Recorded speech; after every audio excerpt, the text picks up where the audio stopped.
steps up, throws it towards the end zone. He got it! He got it! UCF wins! Oh my goodness! Following last year's dramatic finish, UCF won its second straight American Conference crown. Tonight, Justin Holman and the Knights begin the quest for 3 straight against in-state rival FIU. But veteran head coach Ron Turner leads a young, explosive Panther team looking for an upset. The season starts now on CBS.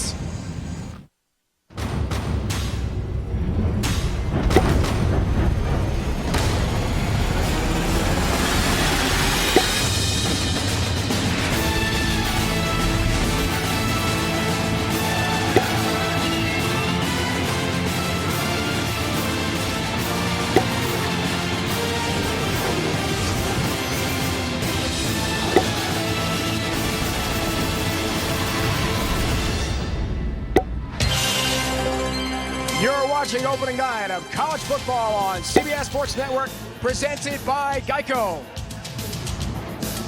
Tonight from Bright House Network Stadium, we kick off the 2015 college football season on CBS Sports Network with a Sunshine State matchup. FIU of Conference USA visits UCF on the American Conference.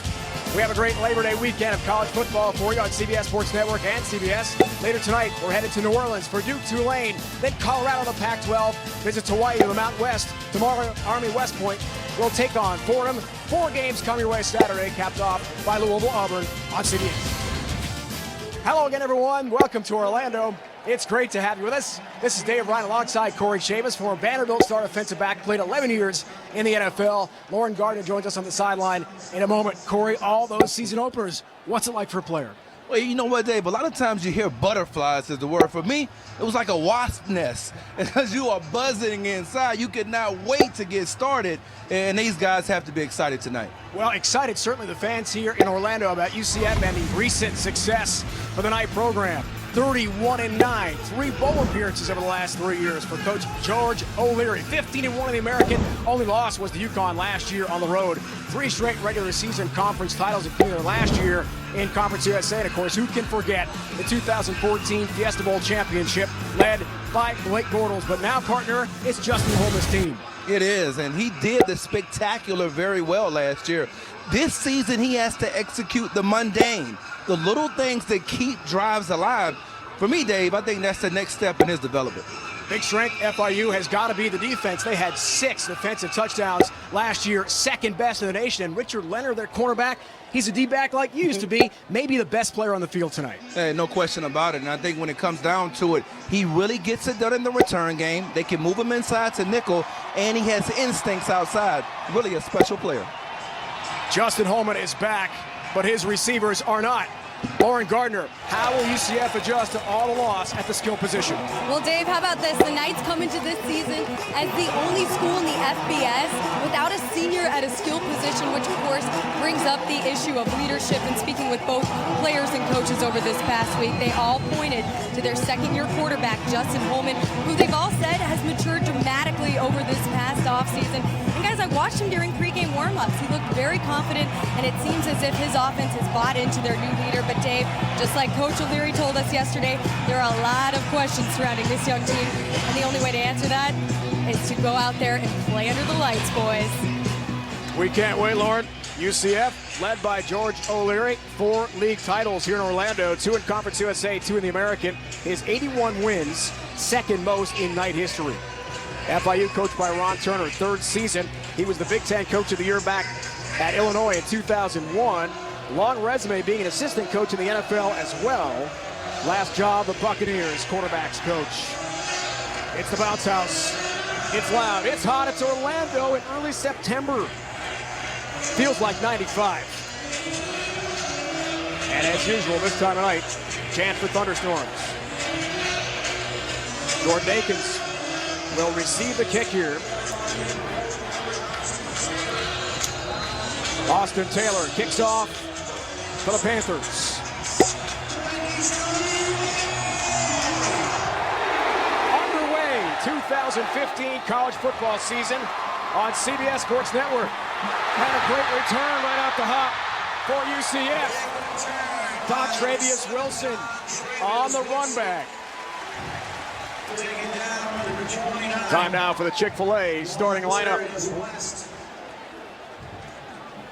35-yard return of the play. Starting at quarterback, true junior Justin Holman. We just talked about him. Took over the starting job second game last year. Tremendous arm strength. Teammates tell us he's grown immensely as a leader in the offseason. We'll find out tonight. As Lauren said a moment ago, this is his team now. And Wilson will get the first carry. And it's dropped quickly. So many talented receivers departing UCF. Jordan Akins will have to really step up as we check the Knights starting lineup. He is UCF's leading returning receiver. Only had 12 catches a year ago. Former minor league outfielder in the Texas Rangers system. He was a center fielder. 1 yard gain on the first down run from Wilson. Holman throws for the first time. Akins makes the catch. No gain. For FIU defensively, key player to watch, as we talked about, Richard Leonard, the corner and return ace, Conference USA preseason Defensive Player of the Year. 5 interceptions a year ago, led the conference. That's the most ever in a single season in FIU history.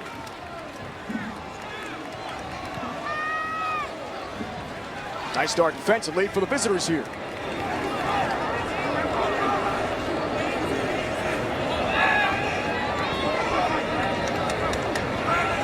Third and long. Holman, shotgun. Time. Fires. Almost intercepted. And incomplete. Wilkinson Myrtle, strong safety, on the nice jump on that route. Almost had a pick. Well, the thing about Myrtle is he played corner last year. You kind of have to know who you're going against. And he's matched up on Akins. And the break right there was corner-like. And when you can close like that in a hurry, makes it tough to complete those out-breaking routes. Caleb Houston, returning punter, and Richard Leonard, we just talked about him, electrifying return man for FIU. First time we'll see the ball in his hands, perhaps. Makes a fair catch at about the 12. Fair catch is made with this ball right on the first down for FIU. 49-yard punt by Caleb Houston. Chick-fil-A starting lineup for FIU. Starting at quarterback, true sophomore Alex Magoo took over as the top QB for the Panthers in their second quarter of last year's opener against Bethune-Cookman. Threw 14 touchdown passes and earned Conference USA All-Freshman team honors last year. And he's a talented player, Dave. I mean, he's a player to me that does a pretty good job if he gets into a rhythm of throwing the football down the field.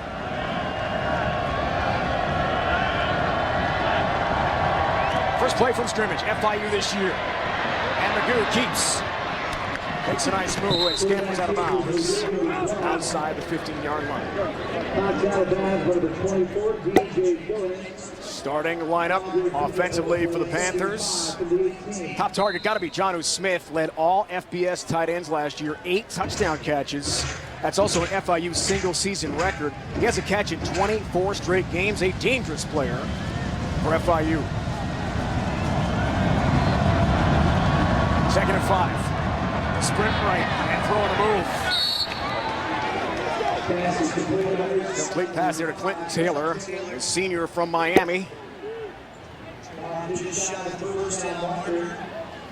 A lot of times early in these games, you want to get your quarterback some confidence and you move the launch point. And that's what they did on that last play. They rolled him out, a possession throw. They've set up now a third and manageable situation.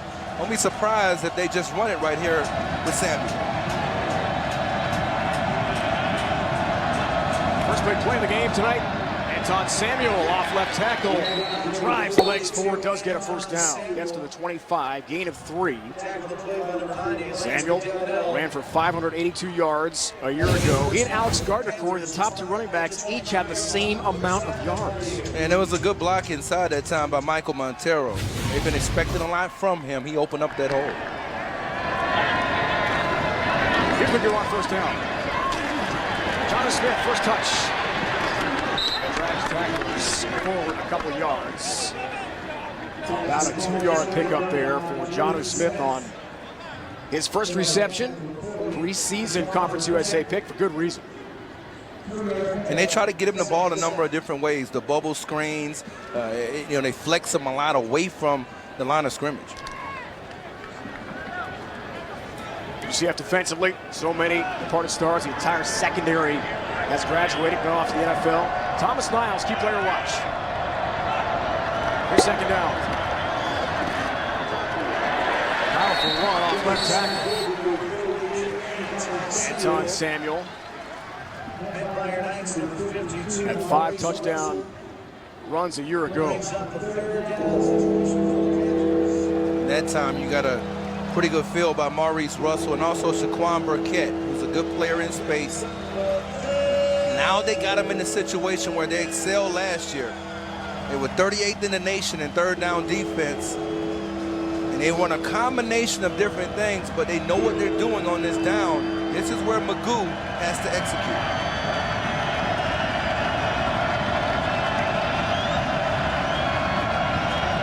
Here's some time.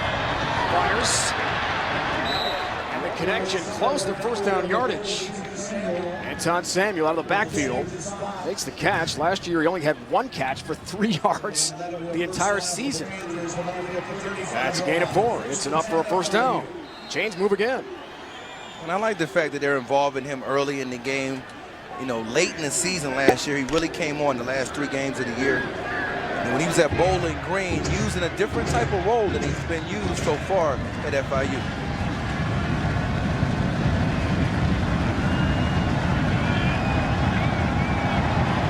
Anton Samuel runs left, second level, and then some. Nice pickup.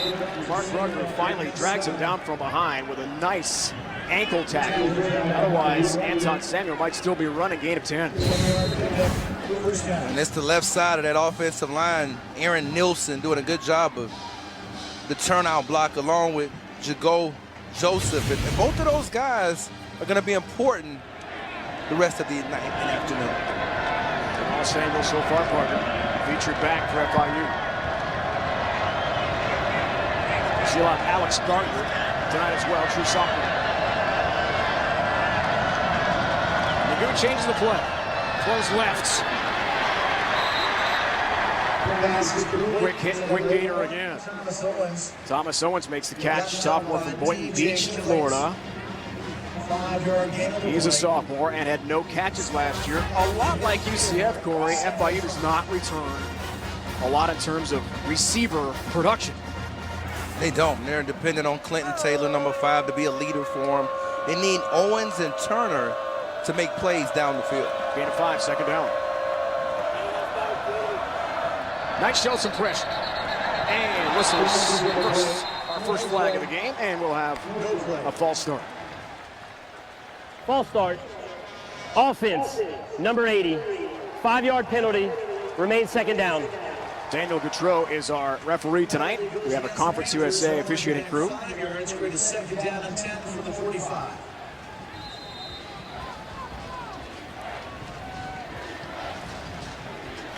Jonnu Smith will be joined by Joaquin Greiner and Akil Danfodio. 3 tight ends may see passes coming their way tonight. Smith already has 1 catch.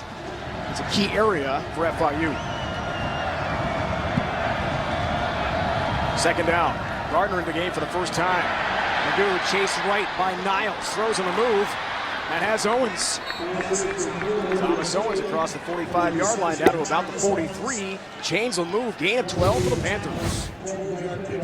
And you see right here the matchup. You got Niles. He actually does a pretty good job of winning inside against Wilkie. And then when you see him create on the move, it has to be encouraging for the coaching staff. Panthers go fast here.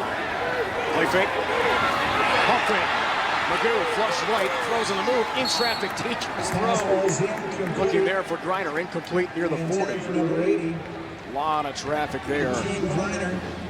Led by Burkett and Mark Rucker. The pressure for your defense. Second down. Those are the mistakes you don't want to make. Nearly an interception there late in the year against North Texas. Those mistakes began to kind of compound on him. He's got to be under control. They've got a pretty good drive going. 11th play, Corey, of this opening drive. Very impressive. Greiner in motion. And Gardner gets his first carry. Rumbles ahead. Gets to the 41. A gain of 2 there. A 3rd and long coming up here on a short field for FIU. Now you can see inside. Watch McDowell get off of the block, along with Jamias Pittman inside. So those players are going to be essential all afternoon and night, going up against what I think is still somewhat of an unproven interior offensive line.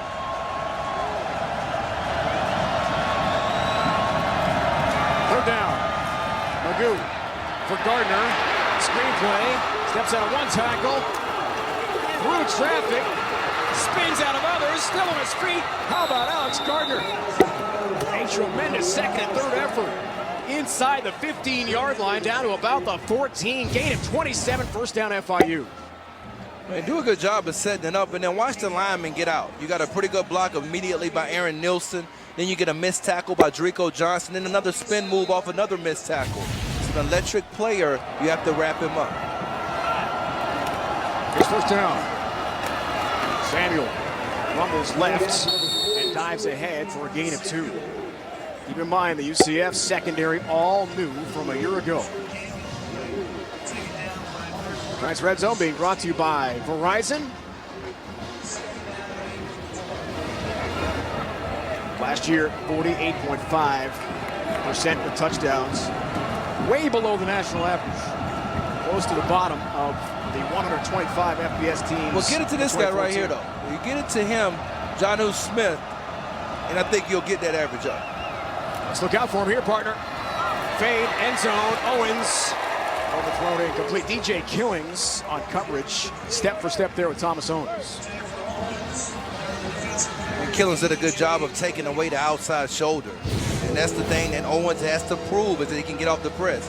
Watch him right here. He reestablishes his position. He turns into the receiver. And Killings is a player who's proven he can come up and support the run, showing he has legitimate coverage potential right away for the Knights. FIU perfect so far on this drive. Third down tries. Samuel makes a move left, lunges forward, and stopped way short of the needed yards to the 4-yard line. A gain of 2 there for Anton Samuel. Hit hard up front by Tony Garrod and Mark Rucker. Field goal time here for FIU. I think that drive kind of shows what the plan may be. You control the clock. Make sure that you come out of this drive with 3 points after having the ball for most of the first quarter. The junior, Austin Taylor, 15 of 21 last year. Tries here from 28. And he's got it. Opening drive successful for the visitors from Miami, FIU. And Coach Ron Turner. Great start. FIU on the road against the 2-time defending American Conference champs. Have a 3-0 lead. Alex Magoo, their QB, loves it.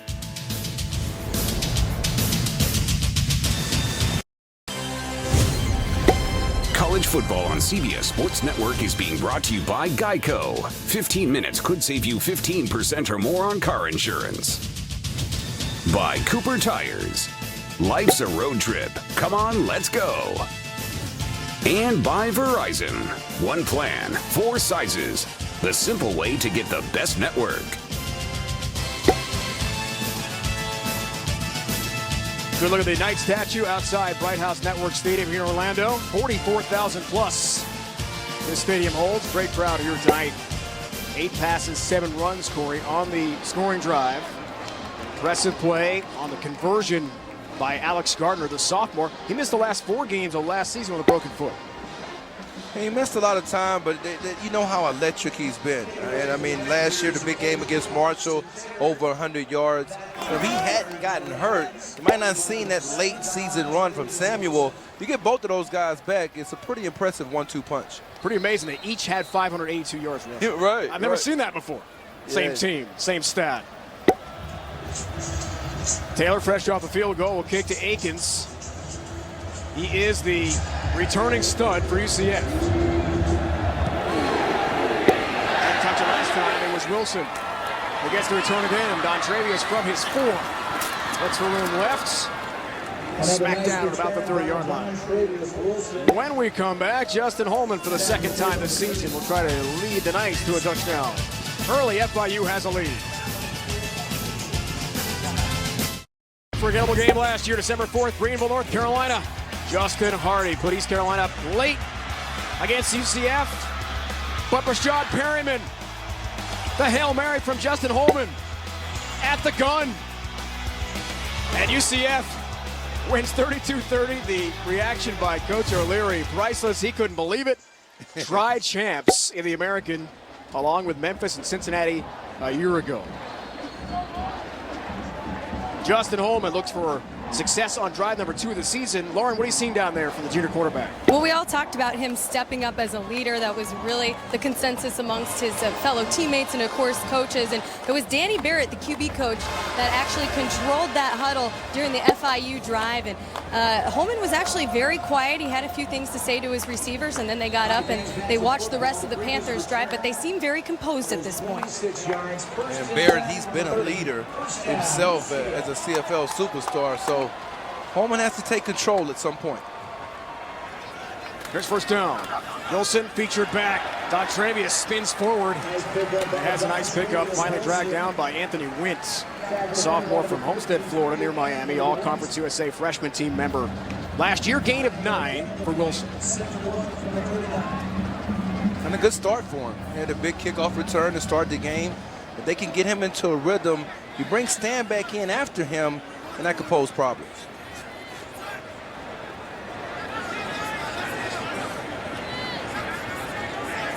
A shift for the H-back Thompson.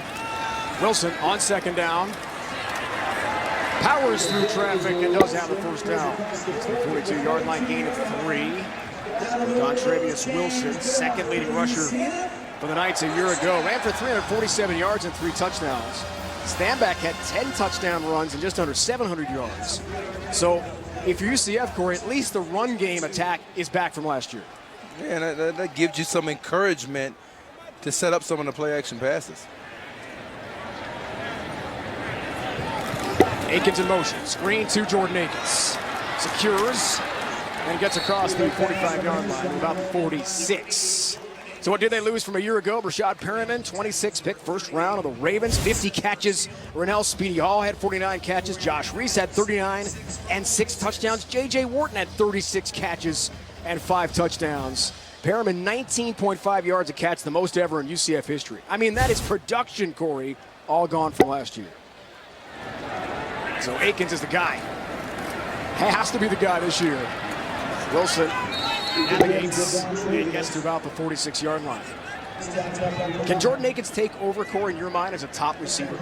I think so. I think it's important for them to move him around. I think anytime you weigh as much as he does in that 240-pound range, it's tough to just keep running outside routes at the wide receiver position. It's a little bit easier if you move him inside, get the ball in his hands. As we saw a minute ago, broke a tackle after the catch. You got to find different ways to move him around. And right here, he's in the slot again. Matched up with Wilkinson Myrtle, strong safety. Third down conversion try for UCF. Holman fires. Thompson can't bring it in. Incomplete at 46 on the high, hard heat there from Justin Holman. If there's a knock on this true junior's game, it's that he throws it so hard sometimes it's not a catchable ball. It's incomplete. Coach O'Leary sees the punt unit come back on with Caleb Houston. And that was one of the things we talked about in the open is the mundane. You know, get the boring stuff done down, and you're going to have more success. And that was a manageable 3rd and 6. Watch out here. Richard Leonard will not return this one over his head, and down inside the 5. Punt kick coverage tremendous for UCF. And thanks to that great play by Shaquille Griffin, one of the starting defensive backs for UCF. FIU starts its second drive of the night with very poor field position. Great play by Griffin.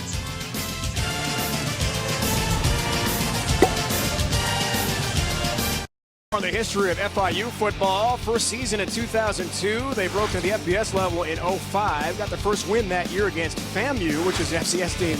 2 bowl game appearances, 2 winning seasons in program history. the O'Brady's Bowl 2011, last time they saw the postseason. Most wins, 2010 had 8 for Mario Cristobal. Head coach now in his 3rd year, Ron Turner. And it was year 3 in Champaign, Illinois, with a quarterback named Kurt Kittner that Ron Turner did very well. Won 8 games that year en route to the Micron PC Bowl. The next year, Illinois went to the Sugar Bowl. And I think you look at last year, that may have very well been the 8-4 season. And all those close losses by 3 points or less. It's been a huge emphasis for them in the offseason, being more competitive and practicing those situations that you have late in games. Griffin down that outside the 5. Here's FIU again. Screen pass set up. Owens makes the grab. Knocked down by DJ Killings after a short game. Give him 4 on the first down play. Magoo is now 7 of 9 in the game for 63 yards. He's been efficient. I think that's what they want to see from him, because the completion percentage wasn't really there most of the year, hovered in that 52-53% range. It has to be encouraging early.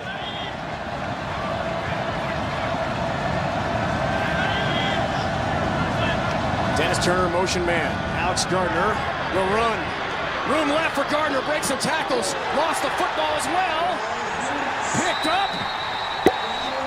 And the Knights take over. I don't know about this. Or was it inbounds is the question. I think Johnson's foot may have been out of bounds. Let's see if it was out of bounds when he picked it up. We're going to find out. Drico Johnson, a free safety, picked it up. But Burkett, what a play. Either way. Jaquan Burkett punches it out. No, he kept it in. I think he's in bounds. All right, partner. Drico Johnson, the junior from here in Orlando.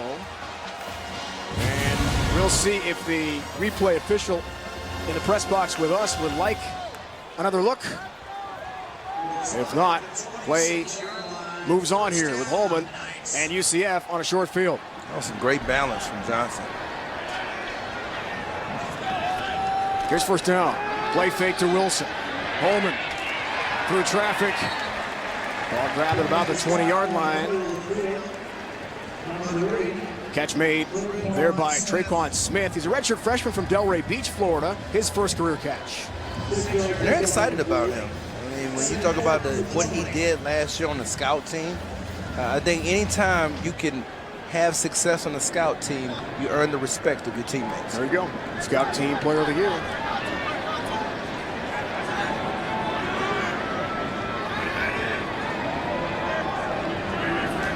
Second and 4.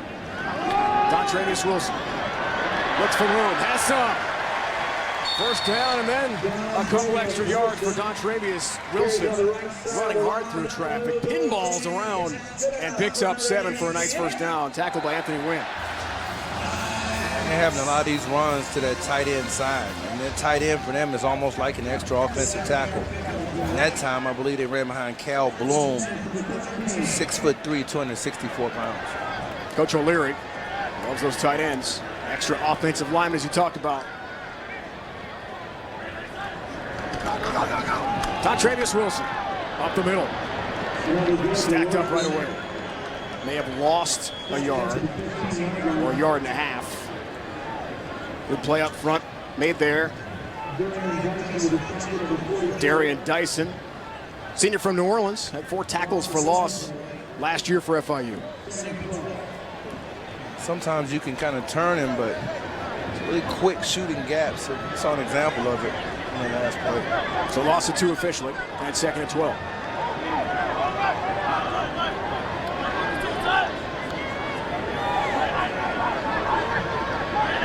Nick Patty, former quarterback, made in motion there for Holman. He throws, sideline route. Run again by Smith. Traquan Smith has the second catch on the drive.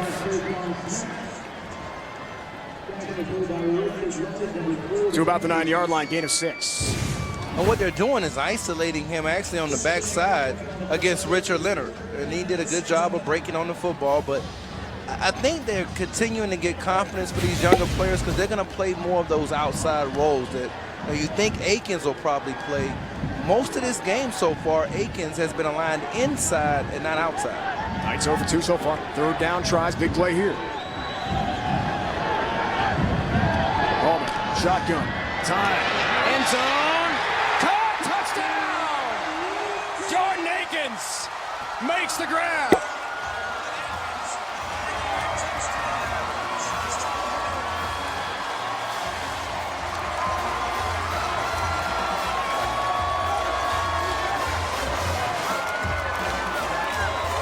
The Gardner fumble, recovered by Drico Johnson, leads to Holman connecting with Akins for the first time this year. First career touchdown catch for Akins from 9 yards out.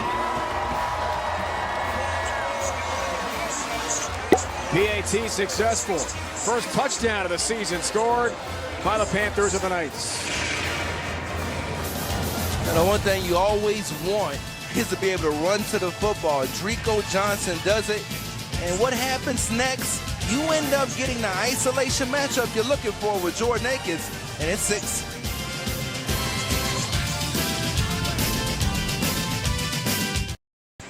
For years, a center fielder minor leaguer in the Texas Rangers system. First career at TD for the 23-year-old Jordan Akins. Host Adam Shine brings his unmatched enthusiasm to a whole new level on his nightly show full of strong opinions and high energy. Time to shine, weeknights at 6 Eastern, right here on CBS Sports Network, the 24-hour home of CBS Sports. Scoring drive thanks to the Gardner fumble, Drico Johnson recovery. Akins and Holman connect on the Knights' first TD of the year.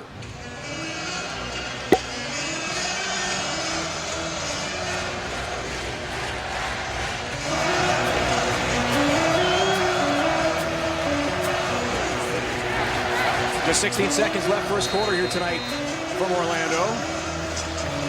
Matthew Wright, redshirt freshman from Lancaster, Pennsylvania. His first appearances in his career. Sean Moffitt graduated off of last year's American Conference Championship team. And there's the dangerous Richard Leonard. UCF does not want to see number 3 with the ball in his hands much tonight. But here he is from the goal line. Watch out. This guy is electrifying. This time stacked up. Maybe. Finally will be dragged down at about the 20. Fun to watch. 20-yard return. Trey Neal, good tackle on special teams for UCF.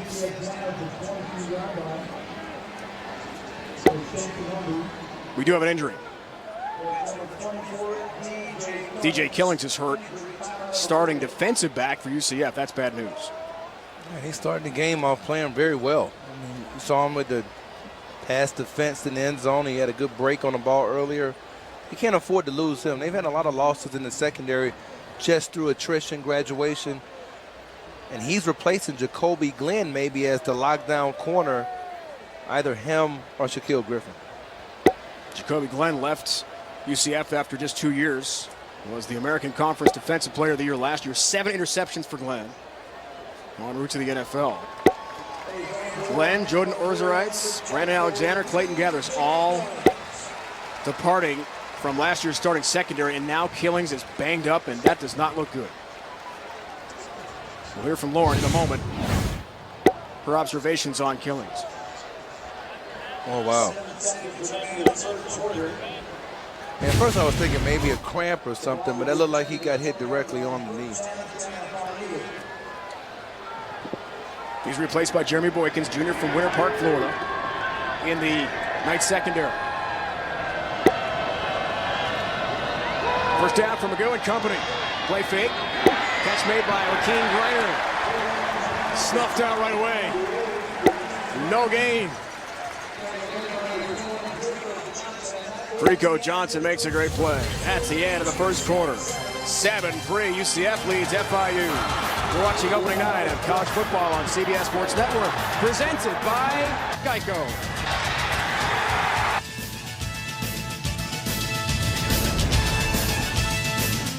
It's time now for the icy hot injury report. Jordan Budwig, preseason Conference USA left guard. Corey, huge loss for FIU and Ron Turner's team out for the year. Yeah, I think it is a huge loss because I thought he sat on people in the running game. He had a pretty good get-off. I didn't think he was necessarily great in pass protection, but I thought he was an excellent run blocker and one of their more consistent offensive linemen. 24 straight starts entering preseason for Budwig, but now out for the year.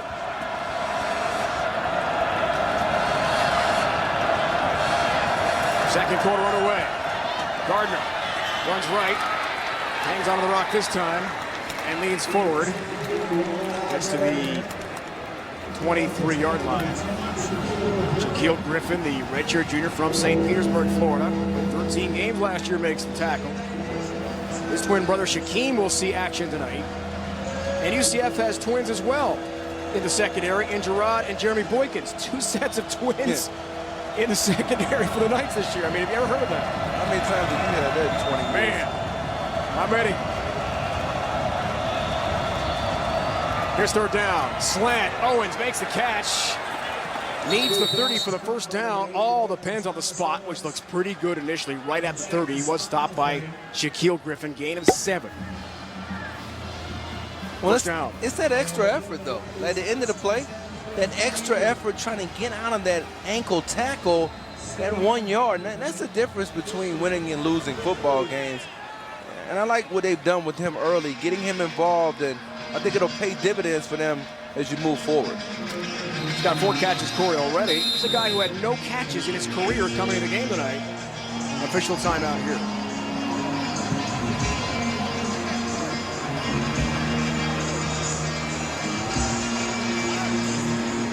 And we may have a replay review on the spot. Let's see.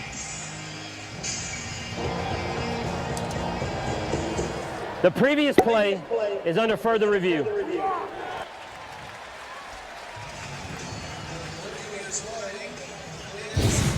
Initially called a first down by the officials. Let's see how far Owens got here, Corey. I think it's going to all come down to where that knee hits down. It's probably going to be that right knee and where the ball is at. And this will probably give you a little bit of a better angle. Either official from each side had it right at the 30, and that second look doesn't look like he quite got them. Yeah, he's going to be short. They're going to. I think you're right. They're going to end up. I think the coach is right. It's about what, about half a yard, maybe more. Yeah. So I think this will get overturned, and you're going to have a 4th and short coming up for FIU from its own 29.5. Probably a punting situation. And the tackle by Griffin and Johnson, I think ultimately it's kind of something of note because they've tackled well here earlier in the game. And that extra effort kind of thwarted a little bit because I don't think that ball ever really got to the 30, and that ultimately is the first down. So I agree with you, partner. I think it's short.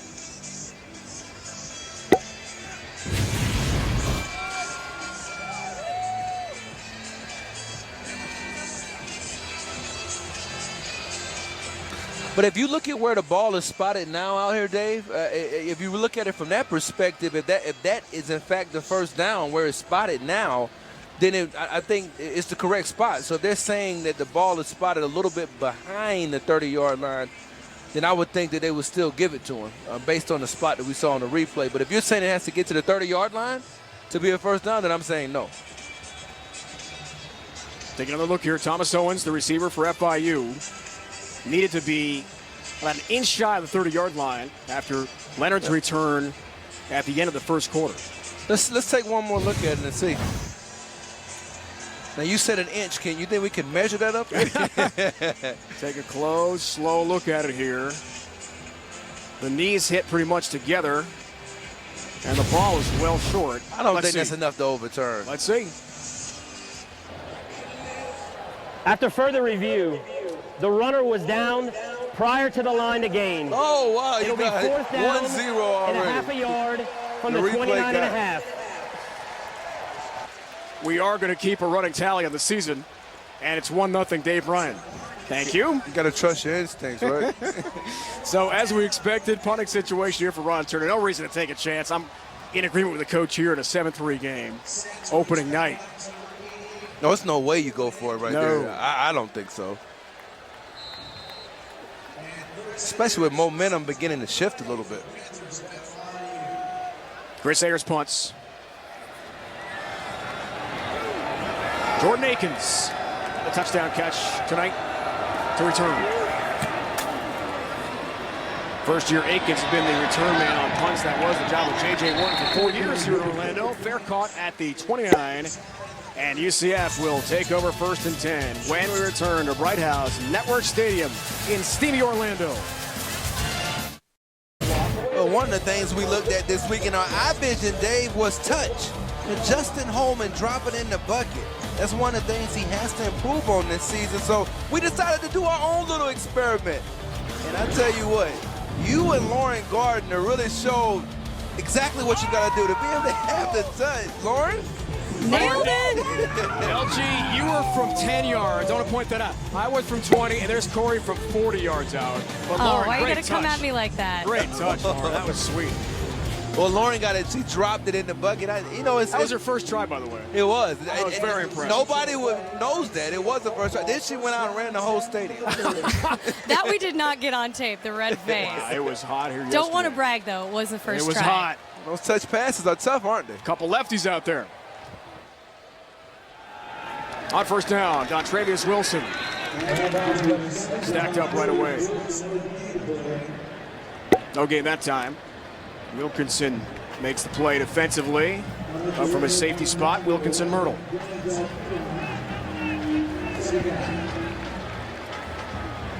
On 43-yard line for UCF starting off their drives tonight. That helps, but still just one touchdown on the board so far.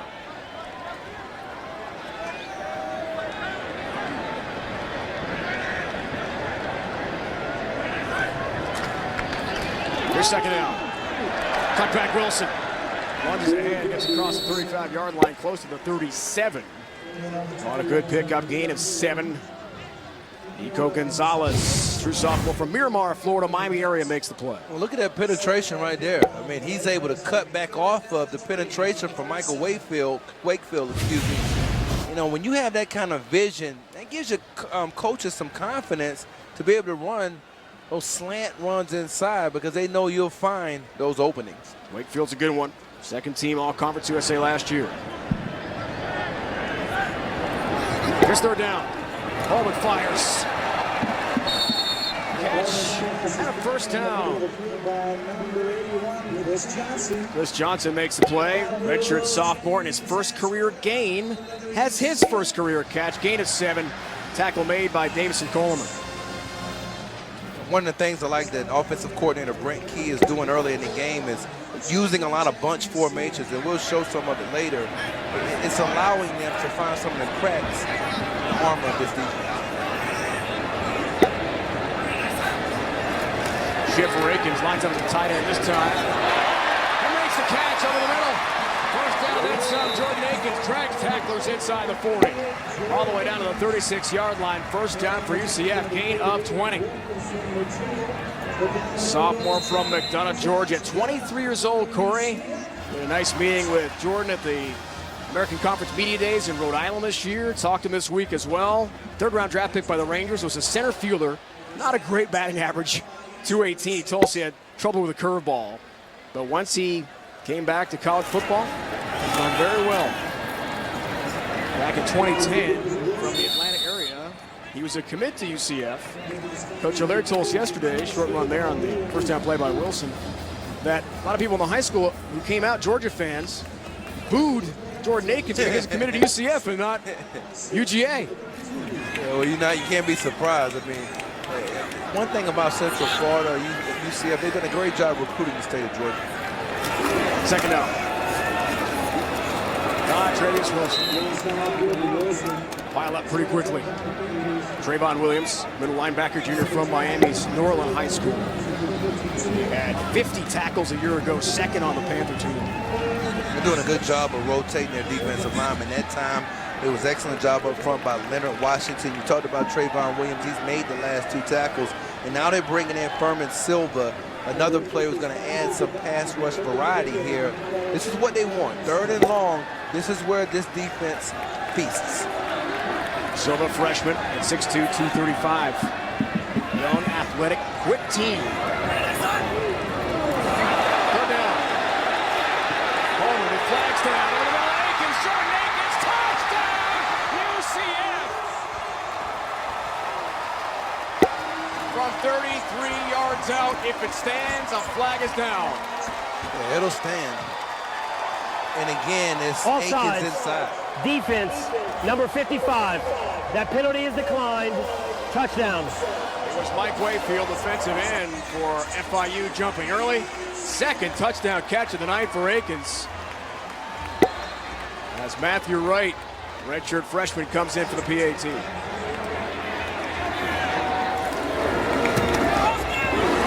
Knuckles it through. Holman to Akins, ×2. And UCF has a 14-3 lead. When you talk about Jordan Akins working the middle of the field, he's done a little bit of it all so far, showing the contact balance, and Holman showing the leadership.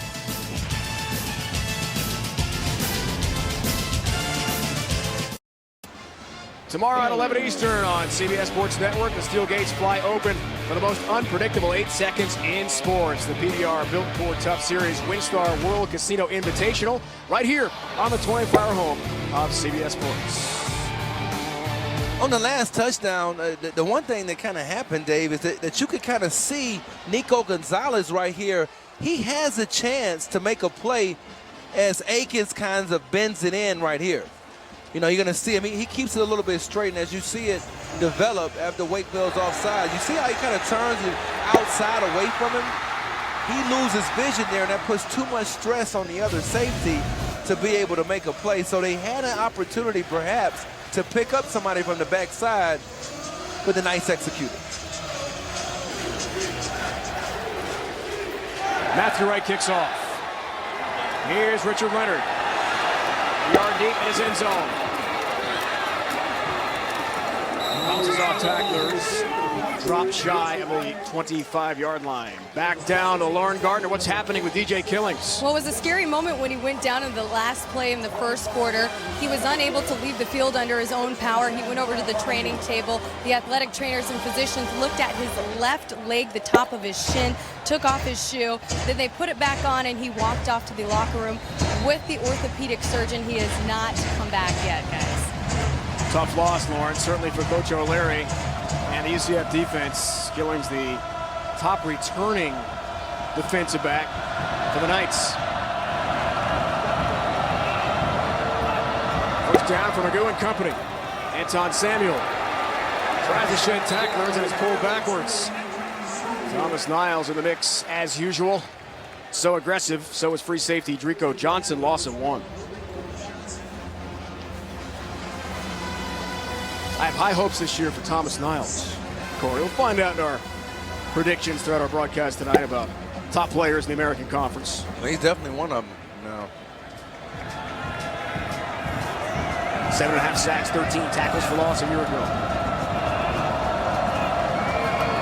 Second down, shotgun Magoo. Thomas Owens is bumped out of bounds by DJ Killings, who's back on the field for UCF. Great news for the Knights. And it has been, because he's been playing so solid over there. The one thing about this pass is it sets up, what a catch. What a catch that time by Owens, who just seems to have sticky fingers tonight. But it sets up a manageable third down right here. Third down, pressure coming. Anton Samuel brings it in, and it's buried. DJ Killings apparently feels just fine.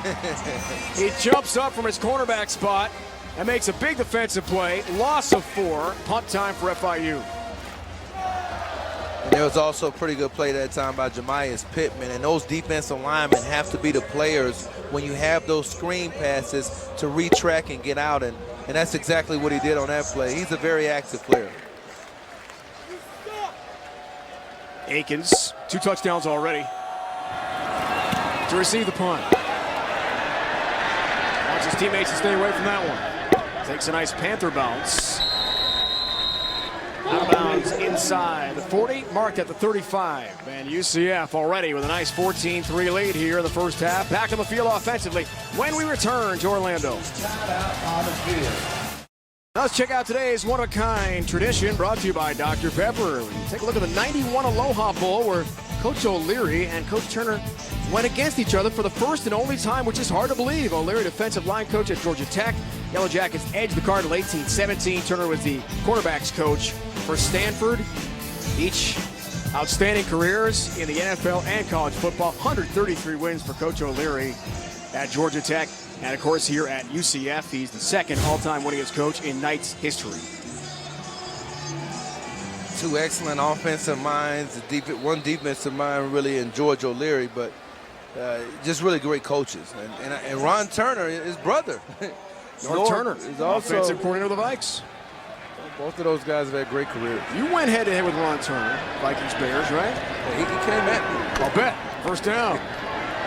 Success again for Justin Holden.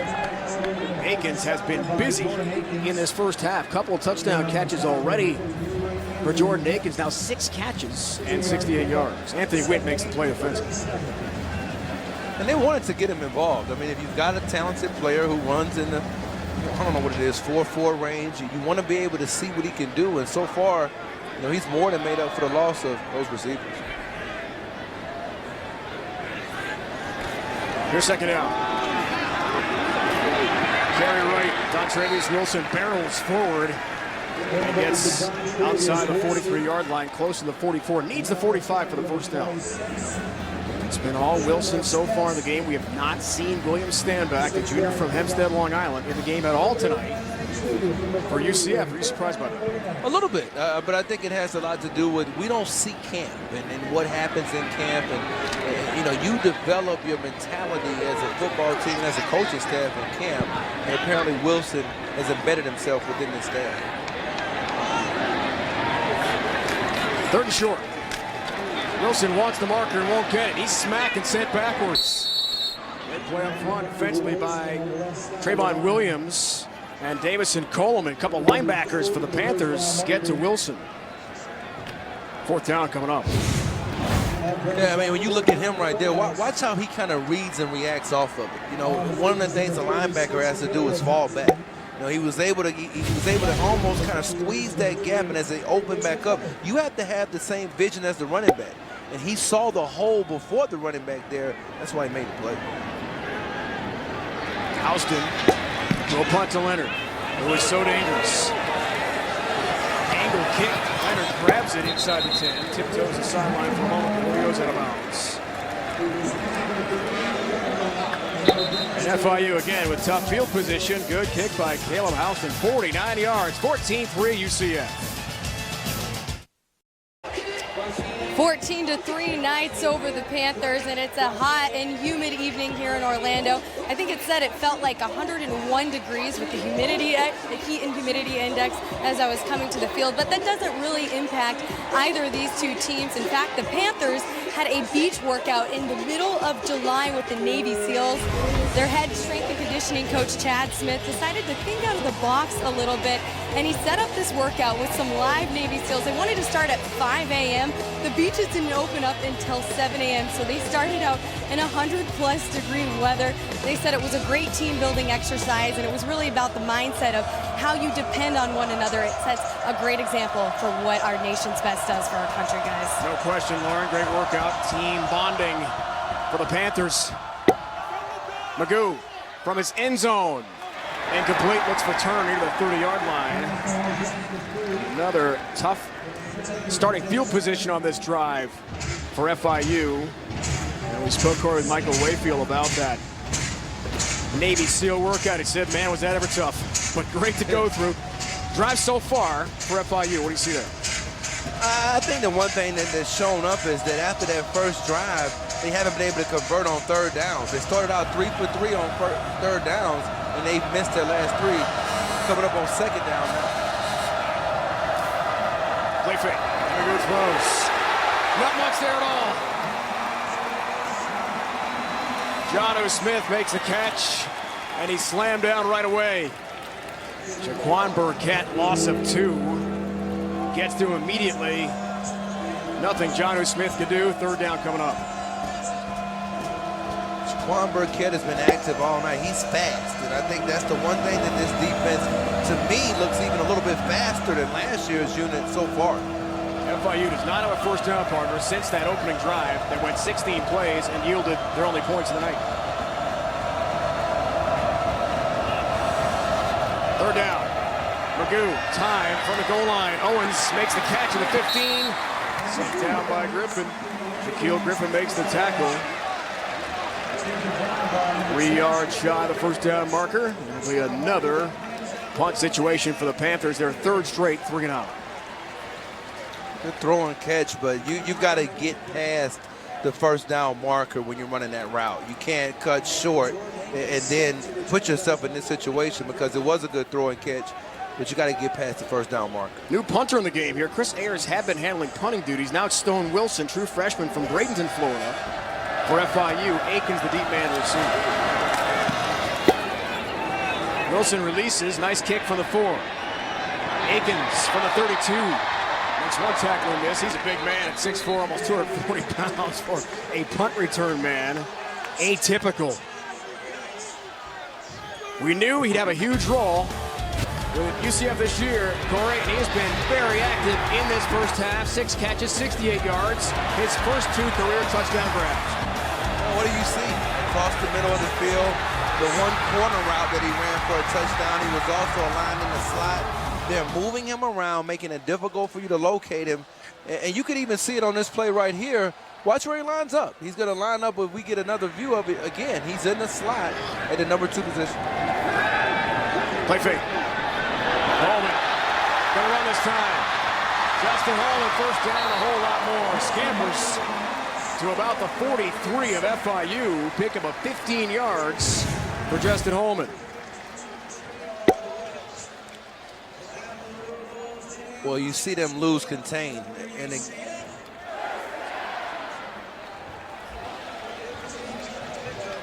we can see right here Aikens again in the slot. And he's just running an out route. Nothing spectacular, but again, they're having to match up Mertil with him in the slot. In the game for the first time tonight, Williams stand back.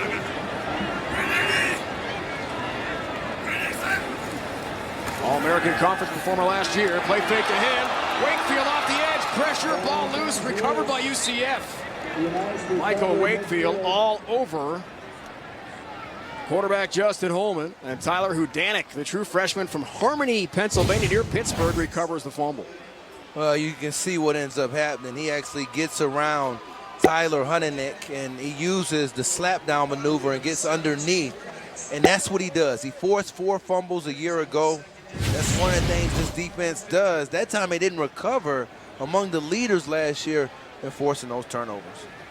Led FIU 14.5 tackles for loss to Mike Wakefield a year ago. Loss of 7. Holman, shotgun, fires. Smith makes the catch. Make it Johnson. Chris Johnson on the sideline has got a second grab. The redshirt sophomore from Jacksonville. That's a great catch. The only thing I would question is, with a catch like that, did it even maybe potentially hit the ground? It was such a good catch. Him stretching out for it like that. Another newcomer. Loss of Perriman, Hall, Reese, Wharton, Jackie Williams, the UAB transfer, all gone from last year. Looks like they're going to look at that too, whether it hit the ground. Going to have a replay here, I believe. At least I'm getting that part of it right there. The previous play is under further review. Video review. The ruling on the field is a completed catch. Let's see. All right, let's see if you can go 2 for 2. Was it 2 for 2? You 1 for 1? I want to be 2 for 2. I think you'll get it. But I thought this was such a difficult catch. Did it hit the ground? Gotta have control when you hit the ground. I'm gonna catch up right here. That hit the ground. That's gonna get called back. All right. Did he get the hands underneath it? Is the question. Well, he's definitely loose. I thought when he was corralling it on the way out, he kind of used the ground, and you can see them pointing to it over there on the sidelines. He's pointing to it. He sees it. And this is the best look here. Right definitely there. Loose. I don't think he has control. No catch. Yeah, I think. No catch. As long as you're 2 for 2, that's all that matters. I remember the first year, man, you were doing that. We got about 4 or 5 of them right in a row, and then we went on a losing streak.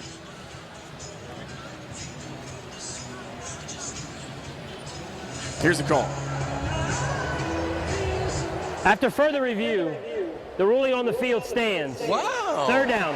Oh, you jumped over with me. All and right, lost. you're 0 for 2, I'm 1 for 2. Let's see it again. I didn't think he had control coming down, but it is called a good catch for Chris Johnson. Yeah, I still think right here, the ground helped him corral it.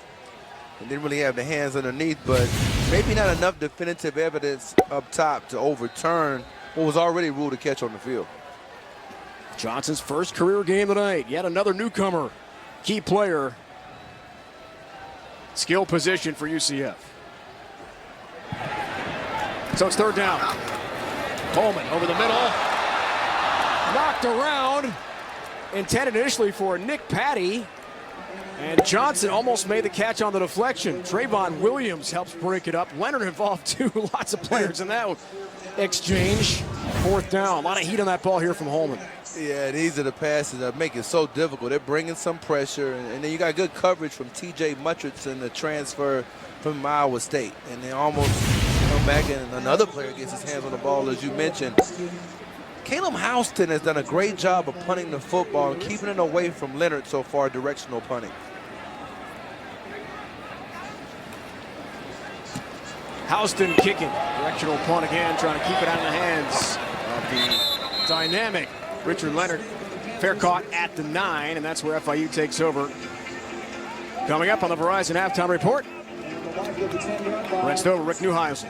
New addition to our CBS Sports Network and CBS Sports crew. Great to have Coach Neuheisel aboard. Houston Nutt, Brian Jones in the studio from our CBS Sports Network studio in New York. Scores highlights from tonight's action in college football. There are 3 teams in the AP Top 25 in action tonight. A TCU Minnesota game piques my interest, Corey. In Minneapolis for the Horned Frogs, who came so close last year to getting to the college football playoff. Number 2 ranked team in the preseason of the AP poll. You got to be ready to stop the run. You play Minnesota, you got to be able to stop the run, and they play good defense. That's all coming your way. Verizon Halftime Report. First down. Goo hands off to Alex Gardner, who runs right and runs into a whole lot of UCF defenders.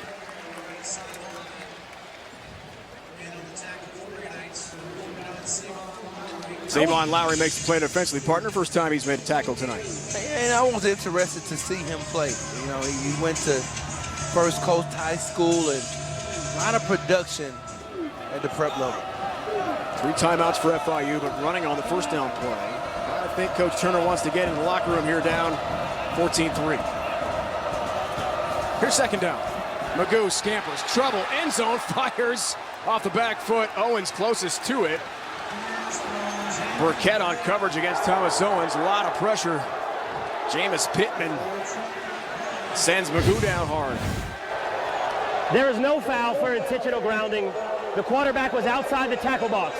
Third down. And the question there is whether or not there should have been a safety, maybe intentional grounding in the end zone. That's why the fans are booing. I think it points to Jamias Pittman's activity. We've been talking about him most of the night so far. And they're having a tough time handling him inside, which was one of the questions I had was this interior offensive line, especially with Budwig out.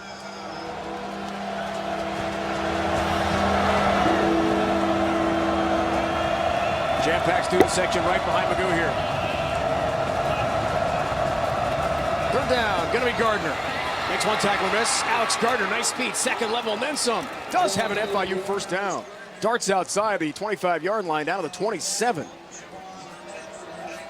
Burkett finally tracked him down. And you look inside, we just got through talking about the inside block, and I think that time was Jago Joseph made a good play. Panthers right back at it. Owens on the slant, makes the catch. Hit at the 32-yard line, this time by Maurice Russell. Back up middle linebacker, redshirt junior from Fort Meade, Florida. East of St. Petersburg. He and Dominic Spencer will share action at the Mike back of this year. Owens again, slant. Breaks one tackle, then leans forward and gets to the 44. Clock stops with a first down and 3 timeouts left here for FIU. Gain of 12. Here come the Panthers. Well, they got to get it to about the 28-yard line. And long for him last year was 43 yards. And they're comfortable with him in that range. Austin Taylor, the FIU kicker. Play over the middle. Catch brought in by Clinton Taylor, the senior from the city of Miami. Dropped by Maurice Russell. Timeout. We've got the FIU. target at the 35 It is yard their first. It will be 30 that seconds. career long of 52 yards. Yeah, he tied that. That was a couple years back. So I thought last year his long was 43 yards.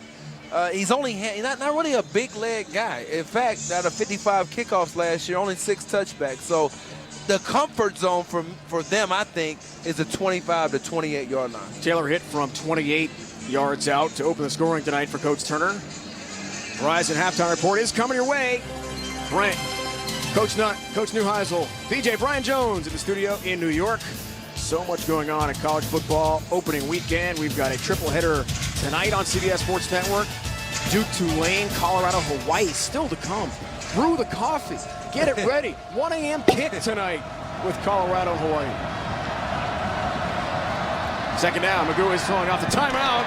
And Owens can't make the catch.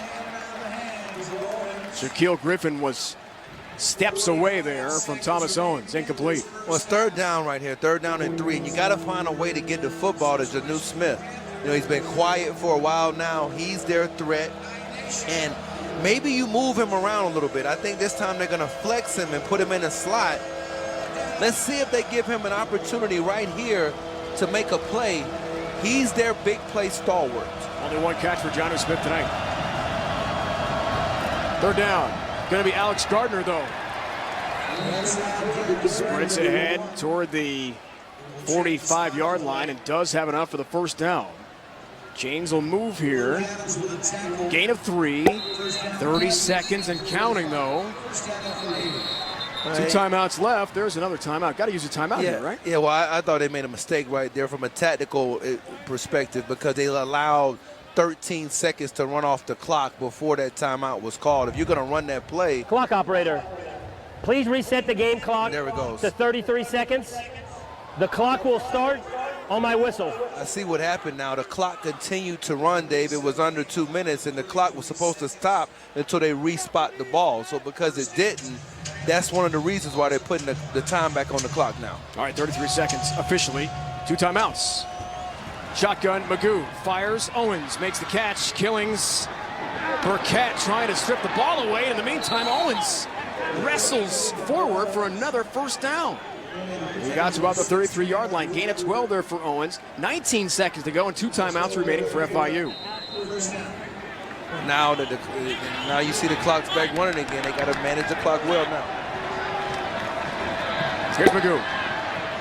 Gardner makes the catch. Rucker drops him. Alex Gardner maybe got a yard there. Did get out of bounds. 7 seconds left in the half. They do have the 2 timeouts, but is there enough time to try another play? Or do you line up your field goal kicker, Austin Taylor, here and give it a shot? Well, I think you line him up and give him a shot, and now you're tinkering on right at that career long because this is going to be about a 50-yard attempt, and so the career long is 52. It looks like it's going to be 49. That's probably a little bit more comfortable for them. 4-6 last year was Taylor from this range. Timeout. And now they're going to ice him. UCF. When you talk It about is their first. UCF, and I'd use another timeout here too. If you're going to use that one, you might as well use. Can't take him with you, partner. Right.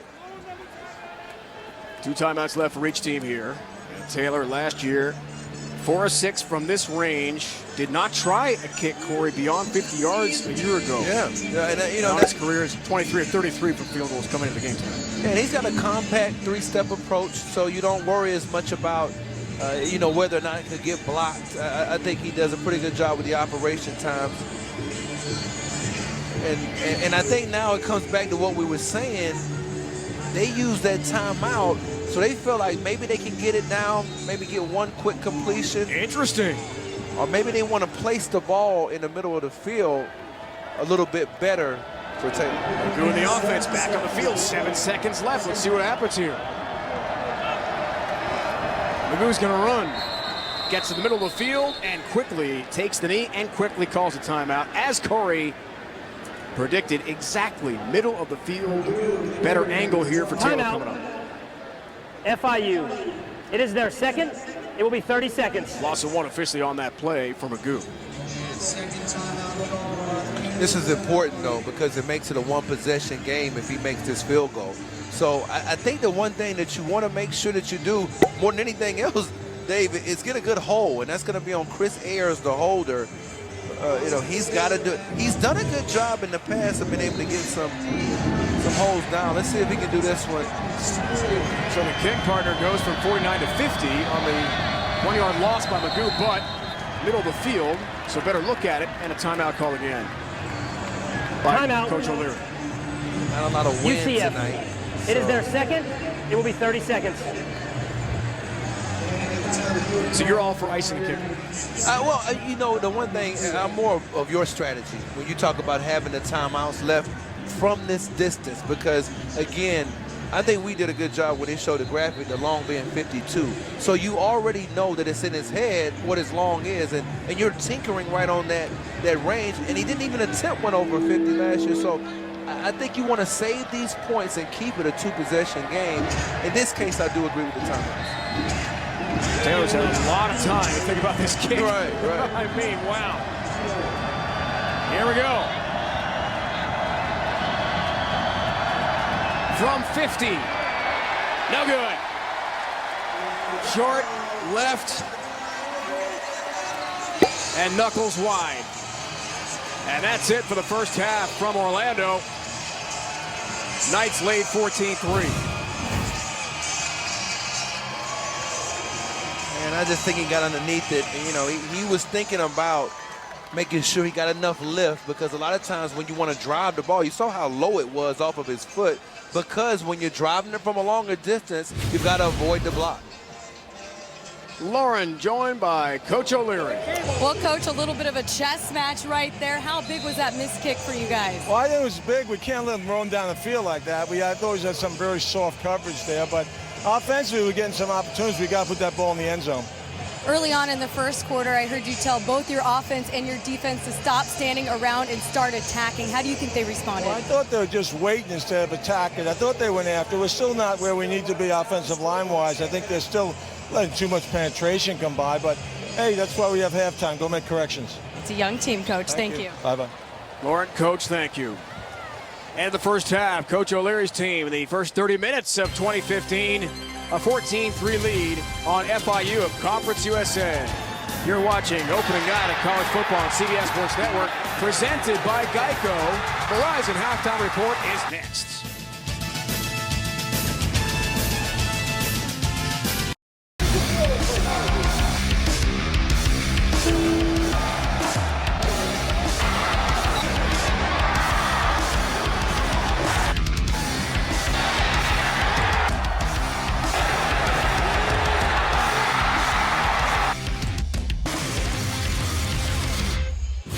Thanks to that combination of Holman and Akins, UCF has a 14-3 lead on FIU. Getting set to start the second half. Welcome back to Stevie Orlando. Dave and Corey will hear from Lauren on the sideline in a moment. Jordan Akins had to step up this year. Had to be the guy with all those great receivers graduating and going off to the NFL. 6 catches, 68 yards, and his first 2 career touchdown catches tonight. Yeah, I think offensive coordinator Brent Key has done a pretty good job, Dave, of just moving him around. It's been tough for FIU to locate where he's at on the field, and those long strides become very paramount when he's aligned inside. Jordan Akins was the key receiver for just a moment of that first half. Corey, as we take a look at the first half highlights. You can see that Gardner getting in space, being able to break tackles. I mean, early on it was a combination of things for FIU, and a lot of it came down to missed tackles. But that forced fumble by Shaquan Burkett and an inevitable recovery by Drico Johnson was followed up by 2 touchdown passes to Akins, and in both cases he was aligned inside. End of the half. Missed field goal there by Austin Taylor from 50 yards out to make it 14-3 after 30 minutes of play. As we check our first half numbers, what stands out to you here, Corey? Well, I think the one thing is the total yards. It shows that long drive had really resulted in FIU controlling some time of possession, but the points off turnovers, you got 7 points off of the turnover. The 1 turnover, I think that's the big difference in the game. Here are tonight's Geico difference makers. Thomas Owens is 2 catches shy of an FIU single game record held by T.Y. Hilton back in 2011 against Akron Great first half, his first ever catches, and Akins, his first ever touchdown tonight, has been a huge factor.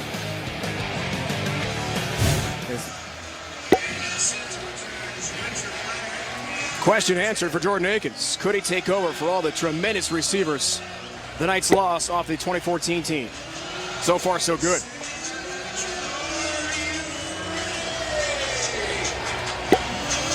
Matthew Wright will kick off. Opening night of college football on CBS Sports Network, presented by Geico. Leonard from the 1. Looks for room. Spins through traffic.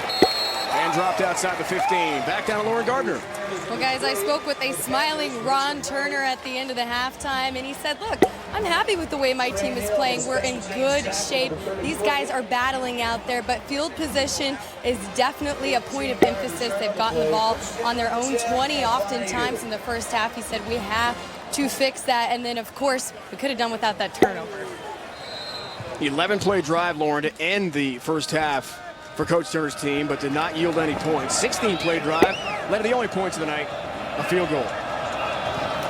Here's Magoo. Hands off to Gardner. Alex Gardner breaks one tackle and rumbles outside the 20 to the 21-yard line. Gain of 3. First play from scrimmage, second half for FIU. Look at the drive chart for FIU. What do you see here, Corey? I think the one thing that you've seen is that they haven't been able to sustain drives after that first drive. We talked about it earlier. They started out 3 for 3 on third downs. And what happens is you get into these situations where you end up having this second down and 7. You got to pick up 4 or 5 yards here to allow you to get the first down. Second down. Option look for the first time in the game tonight. And the pitch yields plenty of yardage. Big play for FIU, and Anthony Jones, the freshman running back from Miami, his first touch of his career. And it's coming off really almost like a triple option there. And I think the thing about Jones is, you know, he's a guy that there's a first-team all-Dade County guy. Anybody from Dade County, you know they can run, and you saw that long stride on that play. He's a multi-purpose player at the high school level, running back, a returner, and receiver. First down for the Panthers. Magoo is throwing. Catch made to about the 49-yard line. Taylor makes the grab. Senior from Miami Northwestern High School, that powerhouse program in South Florida. Touchdown last year against Marshall, his first career scoring grab.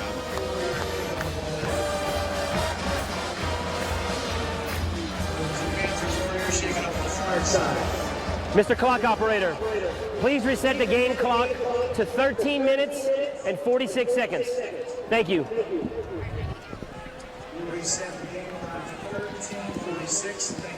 We're set on the clock. Second down and 6 for the Panthers.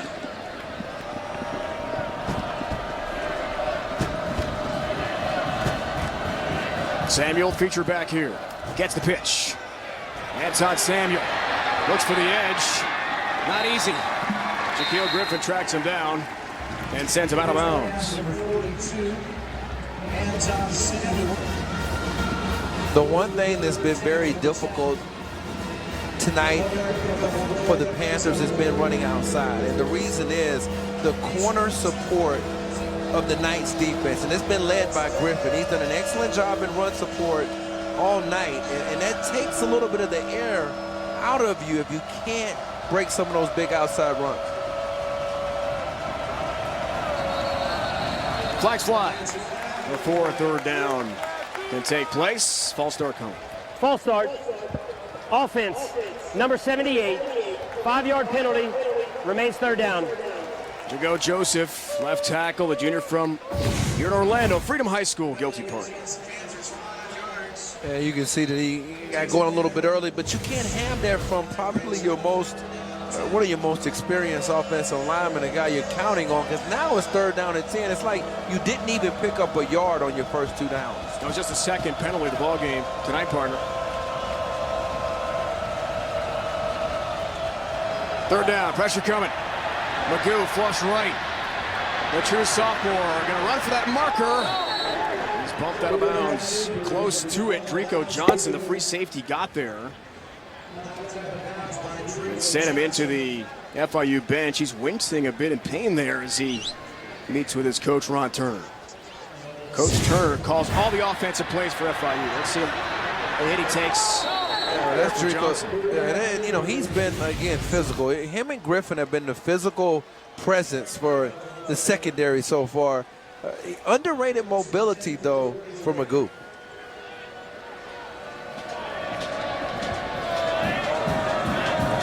Got the first down. Drive rolls on, and Gardner picks up a couple on the first down run. Thomas Niles makes the play, defensive end. Thomas at the preseason media day in Newport, Rhode Island. Talked with him this week as well. Redshirt senior from Gainesville, Georgia. It's the chicken capital of the world, Gordon. I know you're a South Carolina guy. You've probably heard of Gainesville, Georgia. Oh, yeah, no doubt about it. Anywhere in the South. Great player. Second down. Jones makes the catch.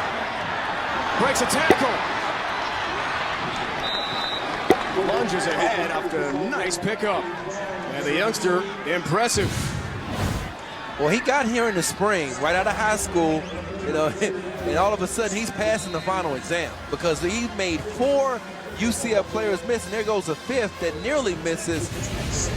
And if I'm FIU, I continue to find ways to get him the ball. At some point, it's going to open up a one-on-one matchup for Jonnu Smith. So one thing, Corey, we didn't see watching film last year from FIU, explosive players on offense. Richard Leonard, special teams and defense, yeah. Maybe Jones is that guy. Magoo, stiff arm, gets physical. We're on the sideline. Not afraid of contact. Yeah, well, you're going to see right here, they're looking for the bubble screen, and nobody's there. They're thinking it's an inside run, those outside receivers, so he has to pull it down. That's actually a pretty good play and saves this team from a disaster in Alex Magoo. And that's the maturation you want to see from a sophomore, not making a critical error there, just throwing the ball outside. I'm impressed with this play tonight, Corey. Second down. Magoo, time. Dangerous pass in traffic. Complete at about the 21-yard line. And Reiner makes the catch. One of the things that Coach Turner talked about was Kurt Kittner and the comparison to him at Illinois led them to that, a lot of success there. And the thing that I thought Kittner did a good job of, he set up his downfield passes with the possession passes. He's played a part here in the communicative process with these quarterbacks. 10th play of the drive. Sprint left, Magoo throws on the run, brought in. Jonnu Smith makes the catch inside the 5. Tackle made by Drico Johnson, but a big pickup for Jonnu Smith. First team preseason All-Conference USA tight end, one of the best tight ends in the nation. Finally gets free. Gain of 17. We've been waiting. We talked about setting some things up for Jonnu Smith because ultimately if you're going to win, he's going to be the guy. And in this area of the field, you've always got to be alert for him. In fact, right here, looks like he's maybe in the backfield as an offset. First and goal. Anton Samuel makes one tackler miss, leans forward, and gets a positive yardage. And on the last play, you can see him on the inside running the corner route right here. And they're in some type of zone. You got to be able to sniff back there if you're the corner to help out the safety. There was a good throw on the move from Magoo. And again, you can see him right here, a little bit winded, but they're going to continue to move him around. Right here, he's in the slot. And I wouldn't be surprised if they take another shot with him here at some point. There he is to the left of the QB, Alex Magoo. Second and goal. Flags fly. False start will back up the Panthers 5. That hurts. Yeah, that was on.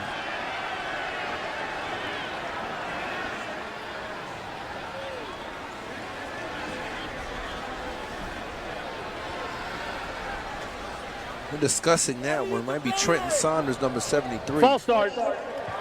Offense, number 73. 5-yard penalty, remains second down. Saunders, a junior from Palm Beach Gardens, Florida. Yep, up early. They got 3 penalties tonight, all false starts. And the Knights have no penalties in the game so far. And I think that really frustrates you as an offensive coordinator. And I'm talking about Steve Shankweiler. They're down there right now wondering, they're having to change the plan. 2nd and goal. Griner motion man. Gardner gets the carry. Alex Gardner, end zone touchdown FIU. From 7 yards out, the sophomore from Jacksonville. 2nd career touchdown run. And Ron Turner sees his FIU team score a touchdown for the first time in 2015, and we have ourselves a ball game here. Maybe FIU is thinking about 2 points. Why not? Take it down to 3 if they can score right here. Big play, going for 2 to begin the 3rd quarter. They'll be alert to sprint out if they bring their off tight end in motion. There it goes. Sprint right. Magoo, end zone, overthrows Owens, incomplete. Not close. Conversion fails, and it stays a 14-9 game. But still an impressive drive. FIU's had 3 long drives in the game tonight. 1 touchdown, 1 field goal, a result for Alex Magoo and company. Jonnu Smith makes the big catch. Johnson prevents the touchdown. But no night could stop Alex Gardner. The sophomore, recovering from an injury last year, looks good tonight.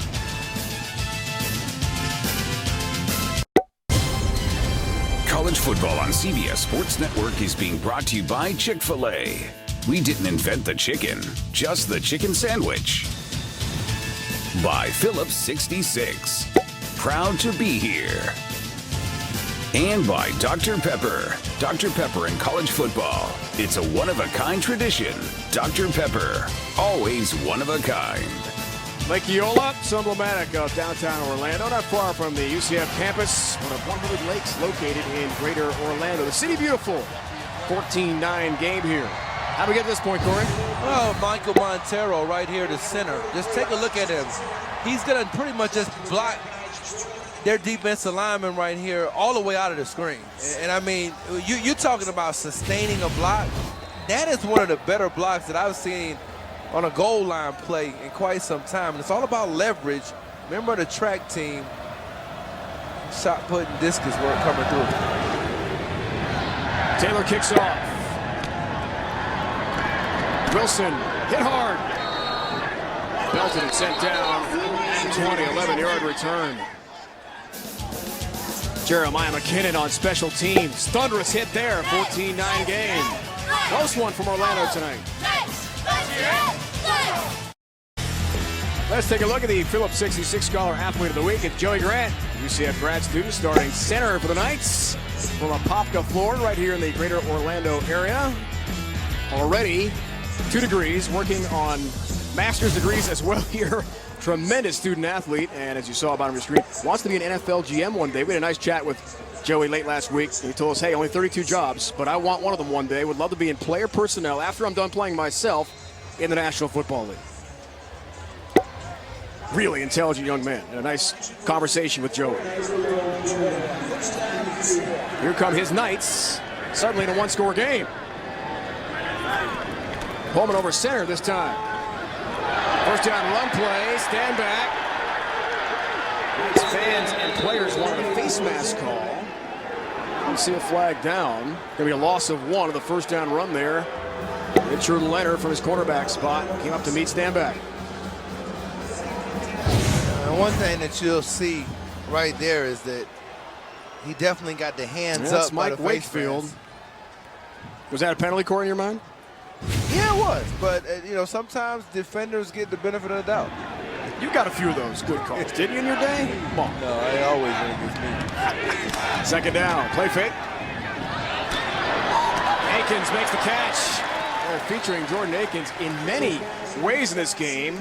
He rumbles out to the 30-yard line, does pick up 10. Akins already a career night. As we told you about, that's his 7th catch.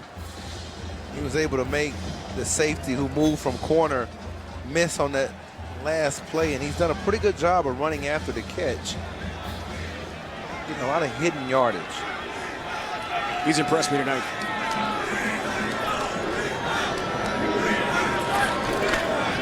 3rd and short. I don't think so. Oh, wait. Great pressure up front. Anthony Wint. Leonard. Trayvon Williams. All make big contact up front. Well, it's really the guy right inside, Amara J. Alberry, who really stops it. He made it bounce back to the other side and allowed the linebacker Wint to come up and field. But Amara J. Alberry, the West Virginia transfer, made that play. 5th punt of the night for Caleb Houston. It's a boomer. Watch out, Great though. kick. Here's Leonard. Electrifying return man. Looks for the corner. Not this time. Cedric Thompson, the starting H-back for UCF. First, he had to him on special teams.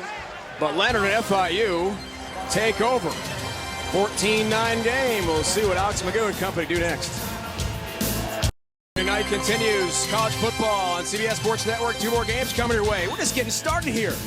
Duke at Tulane in New Orleans. Colorado, Hawaii from the islands at 1 a.m. Eastern. Corey, get the Starbucks ready. Fire it up, man. Late night football. Can't wait.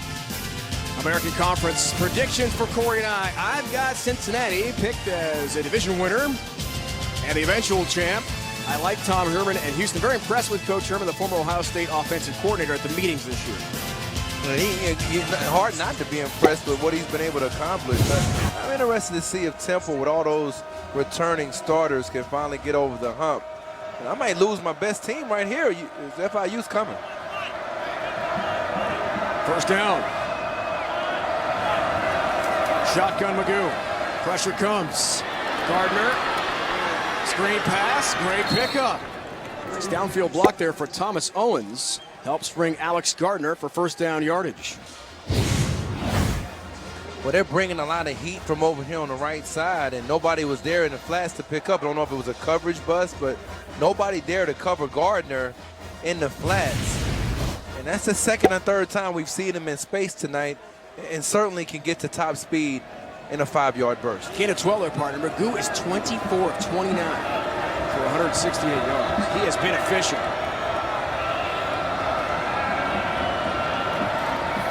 1st down, over center this time. Dangerous throw in traffic. Looking there for Anthony Jones, I think. Incomplete. Back down to Lauren.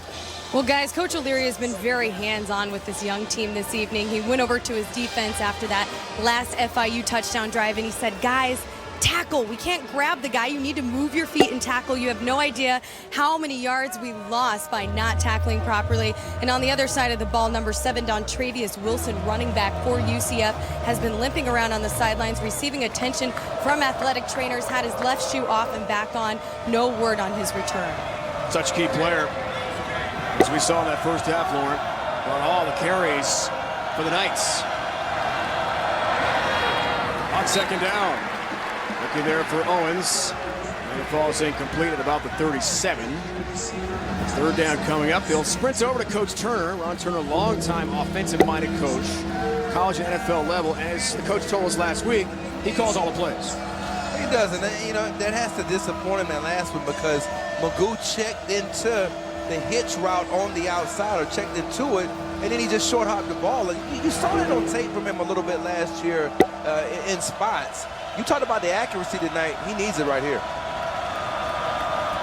Big play on 3rd down. Rolls left. Pressure coming. Flutters upfield. Incomplete at the 41. Shaquille Griffin helped break up that pass. Intended there for Julian Williams, the sophomore from Sewanee, Georgia. Well, it's tough when you're rolling to your left and you have to throw the ball as a right-hander. And you're getting good pressure that time by Shaquan Burkett, and then good coverage by Shaquille Griffin. And I think the thing that you have to like so far, when they've rolled out, the coverage is swarmed to those receivers on the outside. That's what you got to do when a quarterback rolls out. True freshman from Florida's Gulf Coast, Bradenton Stone Wilson. Punts here for FIU.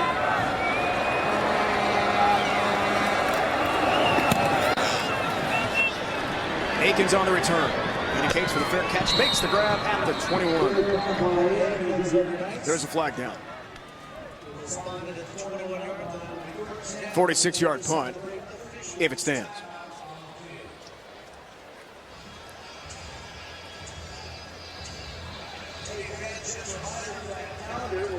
Illegal formation, kicking team, not enough men on the line of scrimmage.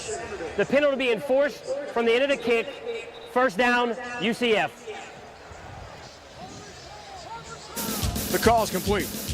14-9 game. Knights a lead. Opening night on CBS Sports Network, presented by Geico. Esurance, backed by Allstate. Click or call. We were there for the first. We'll be there for the 50th. CBS is the home of Super Bowl 50. Penalty was accepted, and they will re-kick here. Another boot coming here for Wilson, the freshman. And it simply came down to FIU not having enough players on the line of scrimmage. And that's what made it an illegal formation. A lot of times when you're having a punt team, those guys try to get back off the ball to get them a little bit more room to get off the press coverage. And then that time you saw what ended up happening, and it cost them. And it sets up for a potentially good field position again for UCF, because they started around their own 40-yard or their own 40-yard line most of the game. Ball's going to be responded at the 28-yard line. So Ayers and Wilson battling in the preseason camp, Coach Turner told us this week in our discussion, for that starting punting job. Ayers kicked 23 times, 35-yard average a year ago. Wilson, first career game tonight.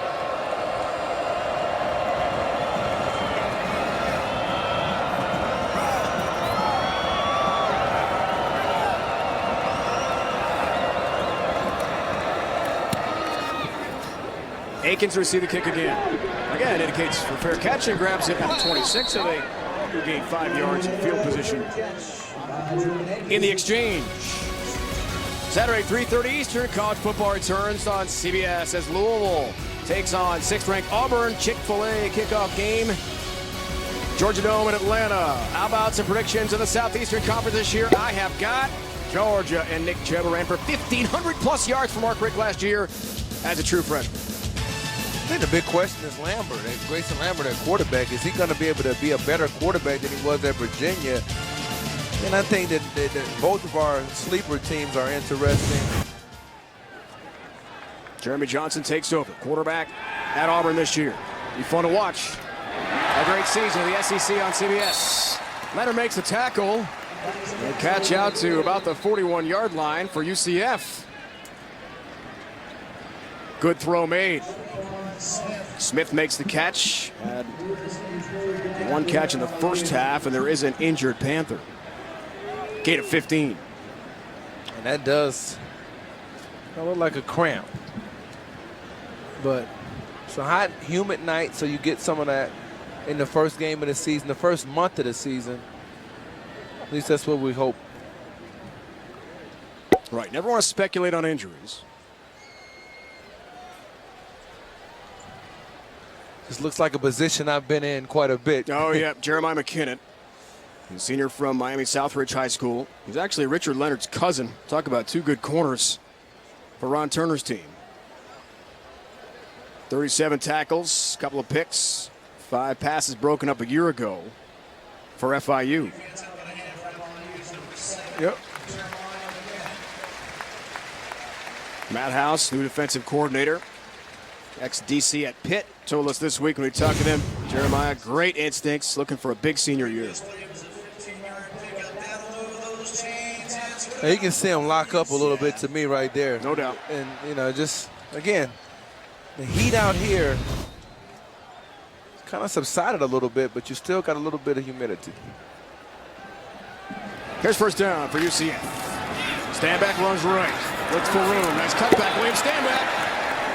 That's why he was a first-team All-American Conference running back last year. 10 touchdown runs. A little bit of an enigma here for Coach O'Leary with attitude, injury issues, but when he's good, he's really good. And he does a good job of stretching it. That's called a stretch play to the outside. You want to stretch the defense, and then you want to find those cutback lanes, and it's a good job, and it always has, of sticking his foot and getting vertical. 2nd and 3. Stanback again. Runs right. Gain of 1 this time. Mike Wakefield, one of the top defensive ends in the nation. He was all over William Stanback there. This is a very important drive, a very important third down right here for FIU. I wouldn't be surprised if they may play some man coverage and force them to try to load the box, because you got to stop the run. You got to anticipate they're going to probably run the ball right here. And if they're going to throw it, then you want to be in some type of man coverage and prevent it. McKinn still hurting on the FIU sideline. Third down. Holman gonna run. Does have the first down. Stop there by Anthony Wint, linebacker of FIU, but not before the chains move. Justin Holman will get the shoe put back on, game 3. Well, he does a good job of really just finding a little bit of space and knowing the amount that he needs to pick up and putting his shoulder down to get it. It's a pretty good job that time, I believe, of Darian Dyson getting off the block, but not enough. Wild night look here. Nick Patty, the former starting quarterback at UCF, now receiver, direct snap. First time we've seen that look tonight. He'll run off the direct snap. And stopped there by Darian Dyson. A gain of 2. Nick Patty began last season as the Knights starting quarterback when UCF played and lost in a close game to Penn State in Ireland. But Justin Holman took over in the middle of that game and never relinquished the starting job last year. Patty returned, played quite a few snaps against Tulane. Middle of the season, a game UCF eventually won in relief of Holman, who was not effective that game. Second down. Play fake. Holman passes over the middle to Akins in traffic, nearly intercepted and incomplete. Wint was there. One of 3 Panthers, including Nico Gonzalez, who almost had a hand on that potential pick. Third down coming up. It was a great play that time by Wilkinson Mertil. And watch him get his hand in right here at the last minute. Look at the extension.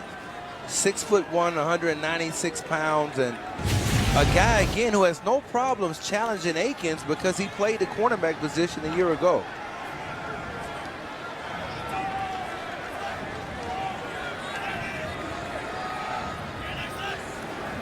Here's third down. Shotgun, Holman fires. Got great arm strength. Completes it for a first down. Traquan Smith makes the catch. Redshirt freshman from Delray Beach, Florida. Gain of 17. Chains move for UCF. And all they're doing right here is running what they call a skinny post. And they're trying to get that in between the outside corner right there and the safety. The corner, Deontay Wilson, who's had a good camp, according to Coach House and some of the Florida International FIU coaches, didn't quite squeeze it enough. First down. Holman looking for that touch. Looks for Akins near the goal line, incomplete. Gonzalez on coverage. Along with Mertil, strong safety. Trying to drop it in the bucket, Corey Chavis, like we practiced yesterday. Yeah, and this is what you and Lauren both did very well. This is a pretty good job right there. You actually hit the bucket too, but the actual coverage that time by Mertil, we can't give him enough credit. You know what he did there? He used the safety from the inside. When you're playing coverage, and I learned this from Aeneas Williams, a Hall of Fame corner, if you're supposed to be outside and use the safety, use it. Mertil did it right there. FIU shows pressure. Second down. Holman, deep ball again. Knocked aside by Richard Leonard, incomplete. That's why he's one of the best in the country. There is a flag down at the line of scrimmage. Looking there for Chris Johnson on the go run. Offsides. Defense, number 74. 5-yard penalty. Remains second down. Lars Coote, senior from Vero Beach, on the Atlantic coast here in Florida. Guilty party. I think that right there, give Holman some credit. One of the signs of maturity, we've talked a lot about that, is when you have a free play, take a shot. Please reset the game clock that they were to offsides. 2 minutes and 27 seconds. Thank you. Fifth penalty, 25 yards against Ron Turner's Panthers so far. No UCF penalties tonight. Clean game. Without a marker on the field for the Knights thus far. There is McKinnon heading to the locker room with an FIU trainer. Jeremiah, the senior, starting corner. On second down. Run play to about the 23. It's Williams stand back again. Back down to Lauren. Well, an update on Jeremiah McKinnon. I asked him if it was a cramp. He smiled. He said, I'm fine. Yes, it is. He spent some time with the athletic trainers trying to massage out his right hamstring walk around. He was still hobbling a bit and just left for the locker room with an athletic trainer. Corey, what did you do for cramps? Middle of the game. I didn't cramp up. Really? Yeah, I wasn't Never. a big cramper. No, Wow. I wasn't really a big cramper. I probably cramped up maybe once or twice, but you always feel bad. I used to get on the guys that cramped up and talk a little smack to them. I cramped up yesterday running the stairs. Yeah, that calf. Oh, come on now. Yeah, I know. Timeout. Lauren is joking about that. She did not cramp up. This heat is no joke. All right, guys. It'll be 30 back seconds. to the game here. Timeout for UCF. Interesting using the play stoppage here in the third quarter. That's something to keep in mind in a one-score game. 14-9 game with a big third down coming up. New season American Conference. Coach O'Leary knows about that. Navy has been added as the 12th team. There's an East and West division. And I'll have a championship game in December as well. Can't wait for that. Keenan Reynolds, Ken Niumatalolo's midshipman. Always fun to watch. Herman, Morris, Montgomery, new coaches bring a lot of offense. They are former OCs at Ohio State, Clemson, and Baylor. Do you like the two-division format of the championship game?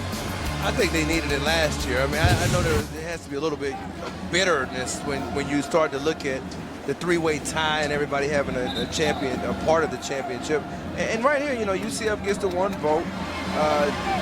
East Carolina, they've got a lot of players coming back on defense. I think Binker's injury was huge. I thought they were expecting a big year from him. Be interesting again to see what Temple does this year and whether P.J. Walker takes that next step.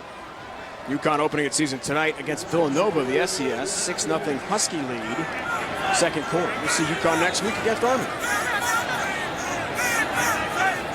Third down. Off the timeout. Holman flush right, throws in the middle, complete. And a big play for UCF. Is a flag down. That's a holding call. Traquan Smith made the grab. A gain of 14 if it stands, but that flag's in the backfield. Let's find out. Holding. Offense. Number 61. 10-yard penalties from the previous spot. Third down. That's the senior left guard, Tariq Cook from just outside Atlanta. First penalty of the night for UCF. Well, that's probably, if there's one big weakness for him, it's probably right over here. Sometimes he's trying to pick up the stunt right here. They're running some type of line game. It's called a TE stunt. The tackle goes outside, the end comes underneath, and it gets on his shoulder and he ends up grabbing. Now, he's not the longest guy, but he's certainly very good in the run game in terms of creating holes. Something he's got to get a little bit better with. Coach O'Leary's Knights averaged 54.5 yards per game in penalties last year. First yellow flag of the night. Comes late in the third. Impressive. So third down, backed up. Holman, time, arm strength again. Another catch made by Chris Johnson.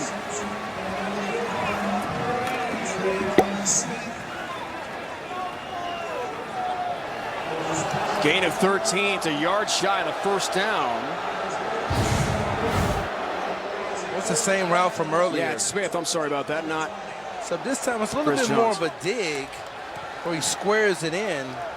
Maybe if he had gone up the field a little bit on the skinny post, it might have gotten a first down. But now, let's see if this FIU run defense can stand up against what you know will be an inside run. Going for it here. On fourth down, but we've got whistles.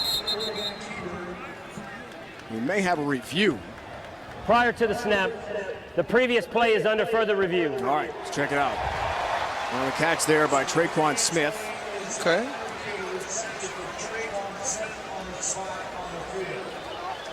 We'll review the spot here. With 43 seconds left in the third. We'll see how close he got to that first down.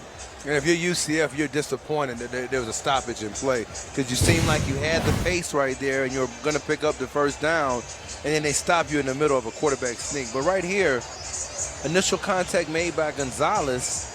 See where his knee ends up going down at and where the ball is at. Like right at the 19 to me. It's marked currently about a half a yard shy of the 19. Oh, okay, so I guess I'm saying it was a first down. Okay, let's see. Yes, you are. Oh, okay. All right, well, let's see if I can make it 0 for 3.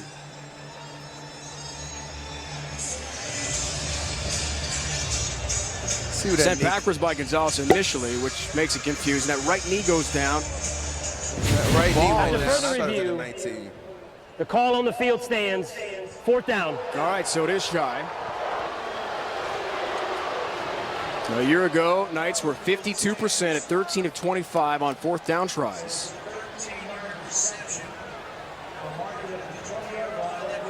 Holman stays out. And 4th and less than a yard here to keep the drive going. And that gave FIU's defense time to regroup. Let's see if they can come up with a stand right here to keep it a 1-possession game. Big play, 4th down. Holman might have lost possession of the ball there. And he's marked shy regardless. FIU's going to hold and get the football.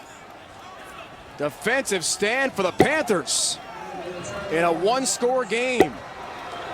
Joey Grant, the veteran center, and Holman, little trouble there with the center quarterback exchange. And he might have gotten backwards there a little bit. And there was definitely an exchange issue there, and I'm surprised Darian Dyson doesn't just fall right on the ball.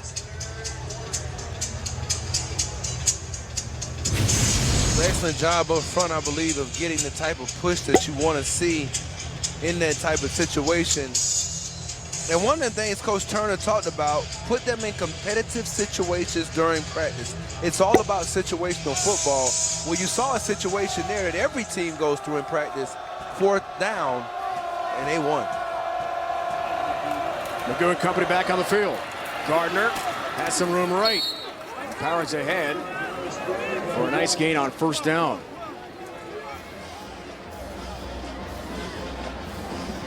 Tony Garrod involved offensively in the tackle, along with Luke Adams. Final moments of the 3rd. And we have ourselves a football game here after 3 quarters. Defensive stand for FIU. They've got the ball back. When we resume, start of the 4th. It's the end of the 3rd quarter. 14-9 game. Knights lead the Panthers. You're watching the opening night of college football on CBS Sports Network, presented by Geico.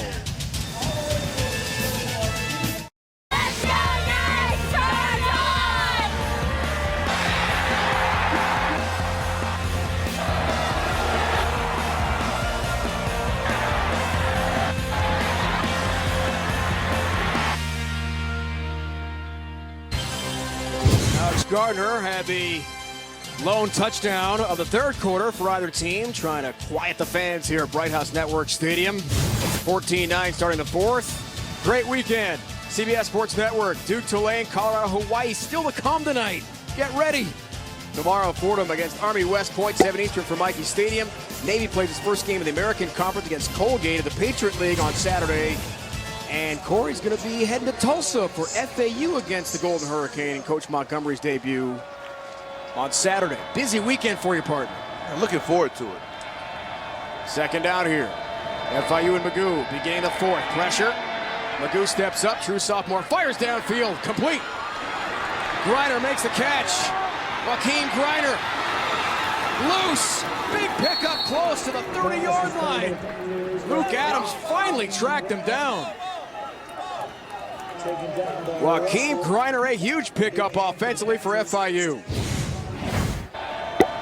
The thing about it is it's really a broken play because he's in a scramble situation.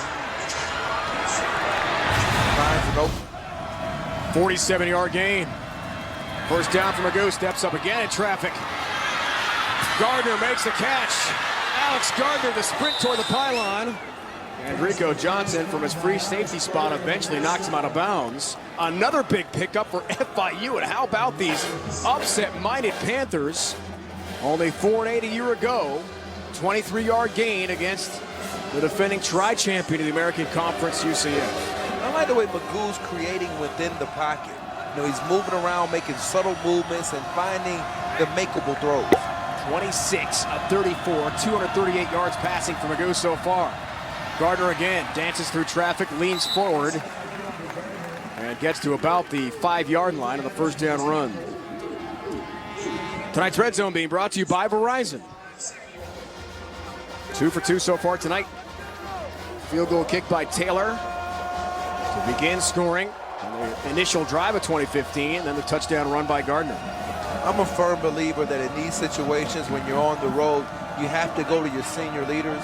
And again, I have to find some kind of way to get the ball to that guy right there, and that's John Smith. He's a good one. Maybe the best tight end in the country. Gardner again, cut back, breaking tackles, drags some Knights ahead for another 1.5 yards or so. Earl Clark, outside linebacker, along with Mark Rucker. That position, top 2 players in the 2 deep for UCF.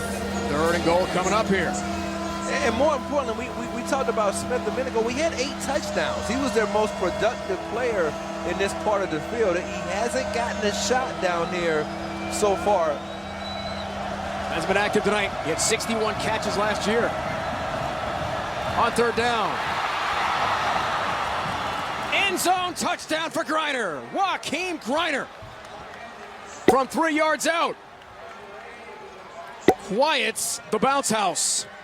And how about FIU for the first time tonight has a lead. Second time, had a field goal earlier. First time second half, 15-14 game. Thinking about 2 points again here. Well, this comes down to basketball. You get a great play over there made by Jeremy Boykins, and then he comes back and corrals it like he's back at Bradford High School where he was a standout basketball player. So that kind of bounce worked in favor that time of the Panthers. 3rd career touchdown catch for Griner. Trying for 2 again for the 2nd time in the game tonight. Gonna be Gardner. Trying to power up the middle. Did he get there? Short. And the conversion fails for a 2nd time tonight, looking for 2 to keep it a 15-14 game. He came awfully close, just short.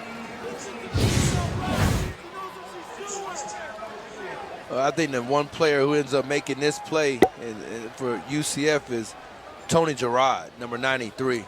And watch him right there get off inside. He's going to be the player to kind of stop his charge.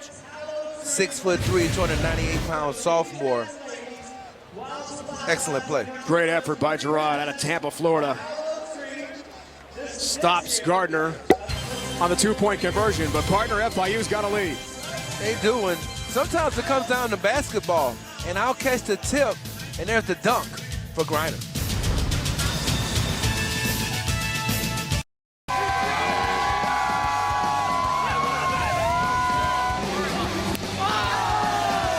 Let's take a look at the Chick-fil-A fan cam.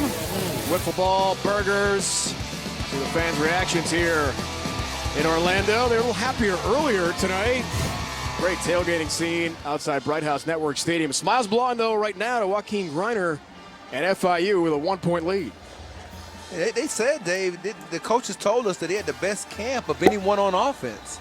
So it's not surprising that he's kind of reverting back to the 2013 form, getting in the end zone and making a catch. Steve Shankweiler, offensive coordinator. So happy with Alex Magoo and his preseason camp, as was Ron Turner in our discussion with the FIU coaches this week about the progress that Magoo has made in partner and watching film from last year as a true freshman to tonight. It's a different Alex Magoo. Yeah, it really is, especially if you look at the season finale and how he played in that. And the poise he's shown in the pocket is what's been most impressive. Wilson kicks off.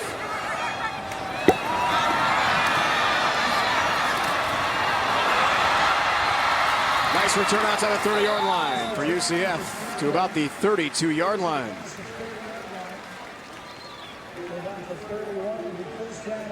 Scoring drive, FIU. They went pretty fast there, Corey, as well with tempo. Well, that was something they did at the end of the first half. They picked up the tempo, and they got in the field goal range, missed that 50-yard field goal. But I think that last drive, they caught on to something now. They want to be able to ID what they're doing defensively, and that no huddle is allowing them to do that. Holman and company back on the field. Fires on first down in the dirt. And incomplete. Trying there for Traquan Smith. Good return a moment ago there For C.J. Jones, redshirt freshman from Daytona Beach for UCF. So many new faces on this Knight roster. We're going to have to play key roles. I thought it was a great shot of his eyes right there. It says it all because he made his mark for this team as a fourth quarter quarterback last year in the first game against Penn State. He'll have to do it again tonight. Here's second down. Pressure coming. Sideline route. Complete outside the 40-yard line. Traquan Smith. A busy night for UCF so far. 6th catch. And he's got 70 yards. Richard Leonard on coverage.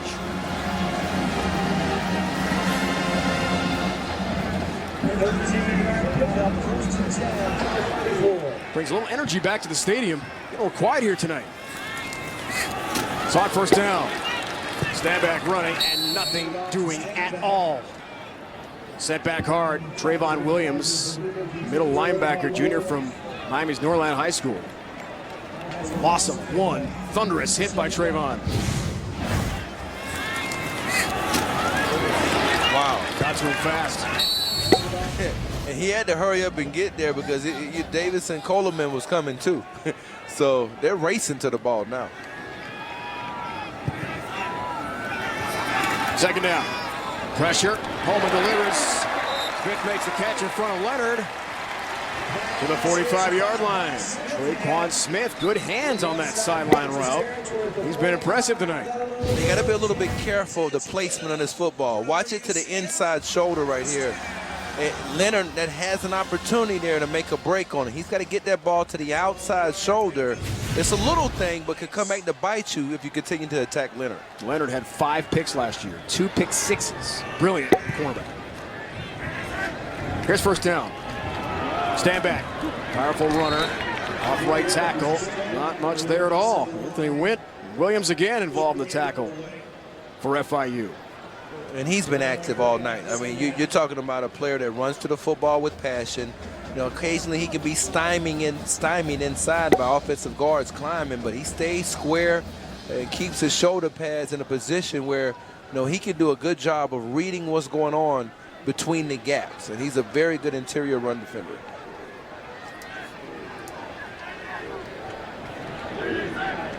Second down. Holman, shotgun. Screen, stand back, makes the catch in space, makes the tackler miss. Eventually it is Richard Leonard who makes the stop offensively for FIU. But not before Stanback gets to the 41. There is an injured Panther. That's Davis and Coleman who missed that tackle. And that would be a pretty big loss for them if he were to go down. Senior from West Palm Beach, Florida. And the leader of the linebacking group says Matt House, defensive coordinator for FIU, in our chat with him this week. I mean, he can do a lot. I think the one thing that you've seen from him, as we see him right here, you got the inside out, not to the outside shoulder. He goes to that outside shoulder, and he may have even injured that just because of where his entry point was at. And so hopefully that didn't happen. Coleman, All-Conference USA honorable mention pick last year. The senior. Down for now for FIU. Davison Coleman injured a moment ago for FIU in a 1-point game here in the fourth quarter. Helped off by Panther trainers. When they grab the helmet, Corey, that generally is not a good sign. What do you think here? Just that extension of the left arm. It was a good rush that time, too. Give credit to Denzel Perine, but almost forced a fumble on his way out. And then I thought it was a good tackle by Richard Leonard, but, you know, it's probably some type of upper body injury. But, again, you mentioned it earlier. We don't know. It seemed like that extension from the body. Big down right here. Off the injury timeout. Third down, you're right.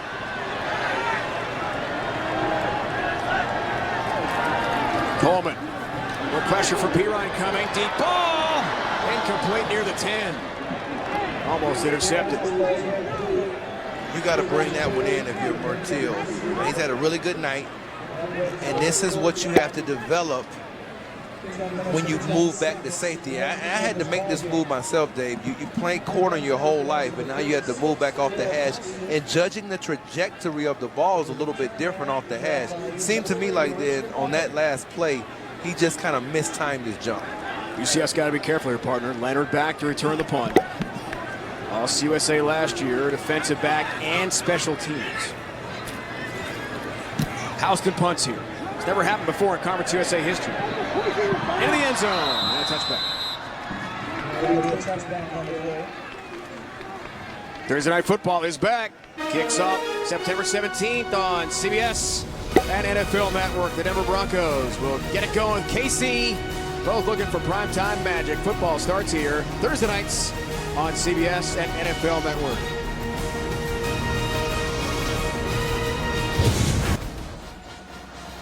Eight years for Ron Turner. But don't forget, Ron Turner teams. was the offensive coordinator when Rex Grossman went to the Super Bowl, and that was a heck of a job by Coach Turner, who's done a heck of a job with a lot of quarterbacks, including Peyton Manning. Coached all the way back with Dennis Green in the early 80s, and then George O'Leary, just an outstanding coach. And I think about those teams he had at Georgia Tech with Joe Hamilton and Des White. Corey's former defensive coordinator with the Vikings. A lot of experience on the sidelines tonight. McGoo on first down for Alex Gardner, makes a nice catch. Then the cutback. And leans forward, picks up 11. Gardner's been very versatile tonight in different roles for FIU. First down. You know, his ability to make those special cuts and get 2 to 3 yards laterally and then get right back up the field, that's going to provide a problem for teams in Conference USA action. He's got 5 catches for 74 yards. Leads FIU. Runs this time and runs into trouble. Rucker drags him back. A 1-yard gain this time for Alex Gardner. Anton Samuel started the game as the feature back for the Panthers, but Gardner's taken over and has really played well tonight. He provides a different element. And I think now what you have is every possession matters, every down matters, because the clock and how it ends up kind of going the rest of the game. Right at that 9-minute mark now, they got to pick up positive yardage here. Gardner's combined for 140 yards, receiving and rushing tonight. Second down for FIU. McGoo passing. Sideline route, catch Owens.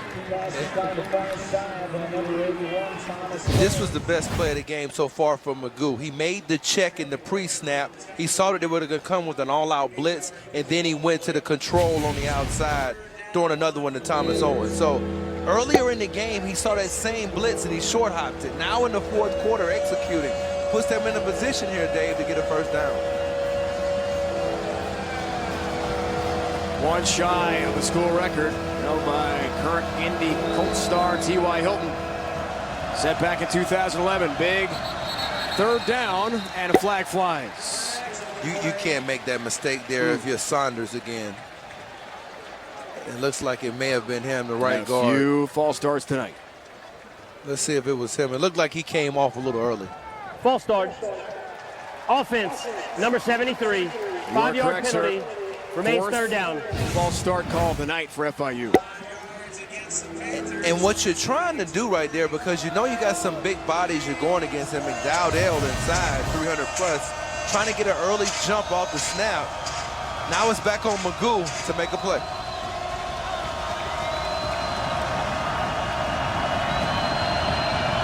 Here's third down. Pressure coming. McGoo, elusive. Throws on the run. It's incomplete. Owens closest to it. There is a flag down, though. Yeah, that may Shaquille go. Griffin on coverage. Luke Adams slams into McGoo after he released that pass. Flags in the secondary.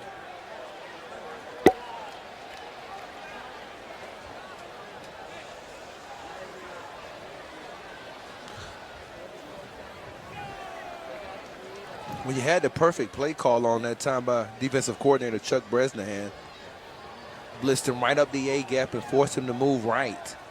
There are 2 flags down.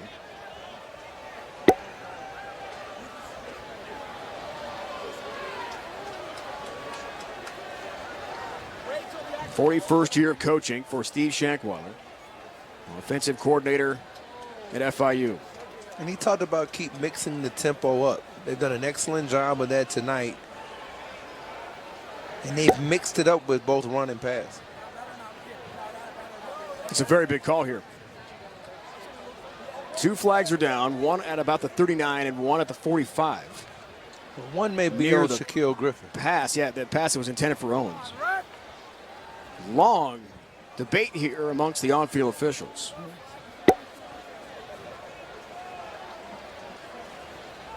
But they want to get it right. I think they're probably talking about whether maybe there was even a catchable opportunity.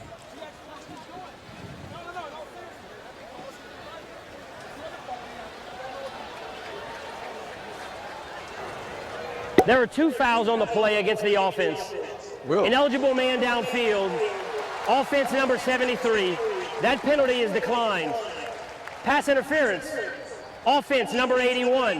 That penalty is also declined. 4th down. So Saunders, illegal man downfield. Thomas Owens, the intended receiver. Offensive pass interference. End result, punt time for the Panthers. He got a little tangled over there. I guess they felt like he was the instigator of that. And now you need a good punt because it's important for Chris Ayers to at least keep them somewhere backed up or pinned in their own territory.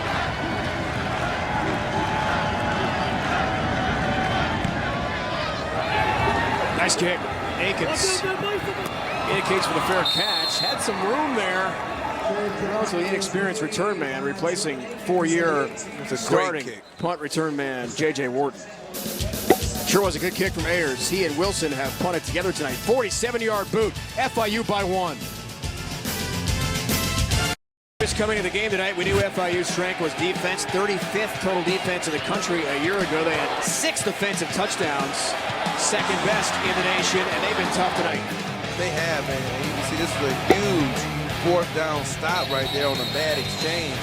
And those first 2 plays was actually Wilkinson Murtill covering the guy who scored 2 touchdowns for UCF tonight and Jordan Akins. And now they've got to really stand up.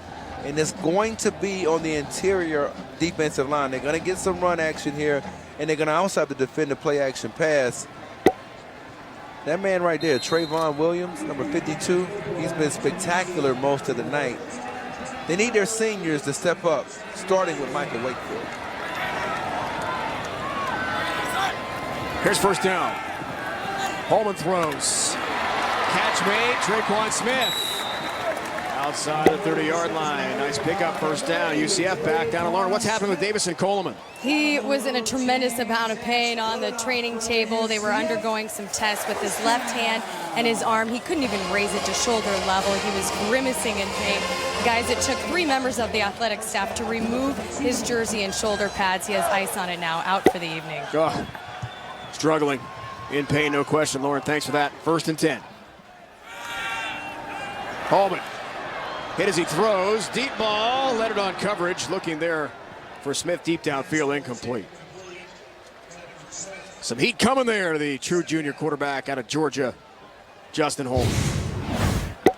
Well, come off the edge, you see Michael Wakefield, but on the other side, there's tremendous heat, and they did a good job of making the quarterback pay, and that sometimes takes a down or 2 from him. Maybe that was Jordan Guest that came from the edge.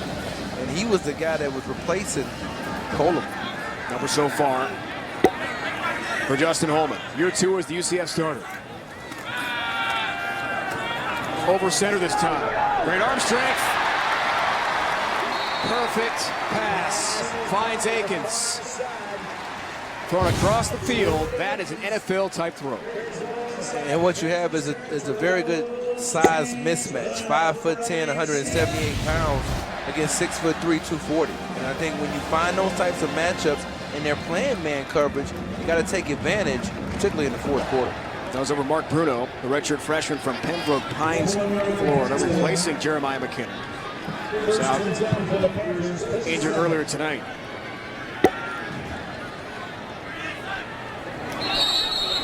flags and whistles. That play starts. You could pick about 3 people on that one. Lots of false starting.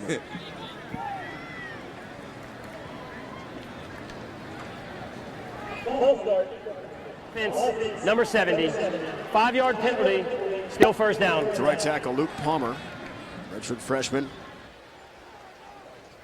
from just outside Tampa. He's a scout team member last year. So many first-year players will be counted on for big roles on each side, but just UCF decimated by graduation and players going early to the NFL.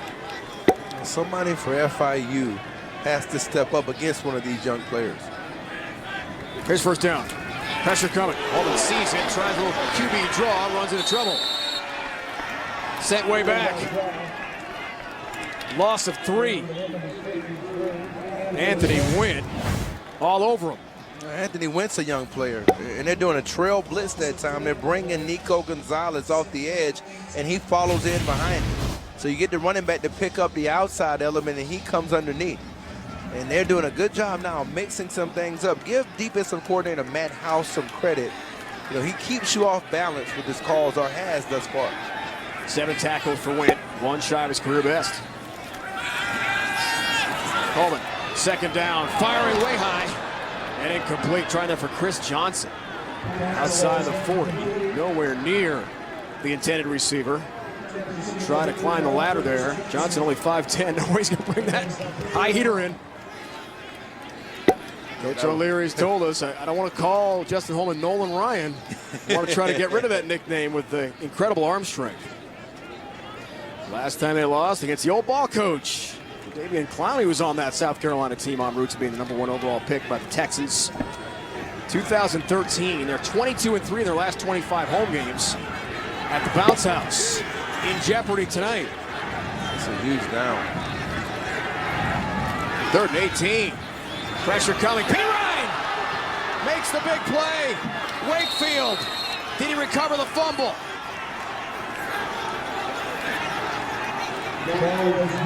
What a hit there by Denzel Pirine on Holman, who absolutely tattoos the quarterback and almost caused the fumble. UCF will punt. Well, speed to power, and you got him coming over here. Really doesn't even have to use it. Just gets around Jordan Akins, who's over there to kind of help out and chip, and he misses the chip. And he just dips right underneath, and you can't have a mental breakdown there if you're Akins going against a player like Pirine. Almost a fumble recovery by FIU. They missed a great chance. Houston punts. A lot of time. Leonard settles under, returns from the 16, and darts outside the 25-yard line to the 26. 47-yard punt. Richard Leonard, 10-yard return. Pressure all over Justin Holman. Denzel Pirine off the edge. Almost a turnover. UCF lucky to recover.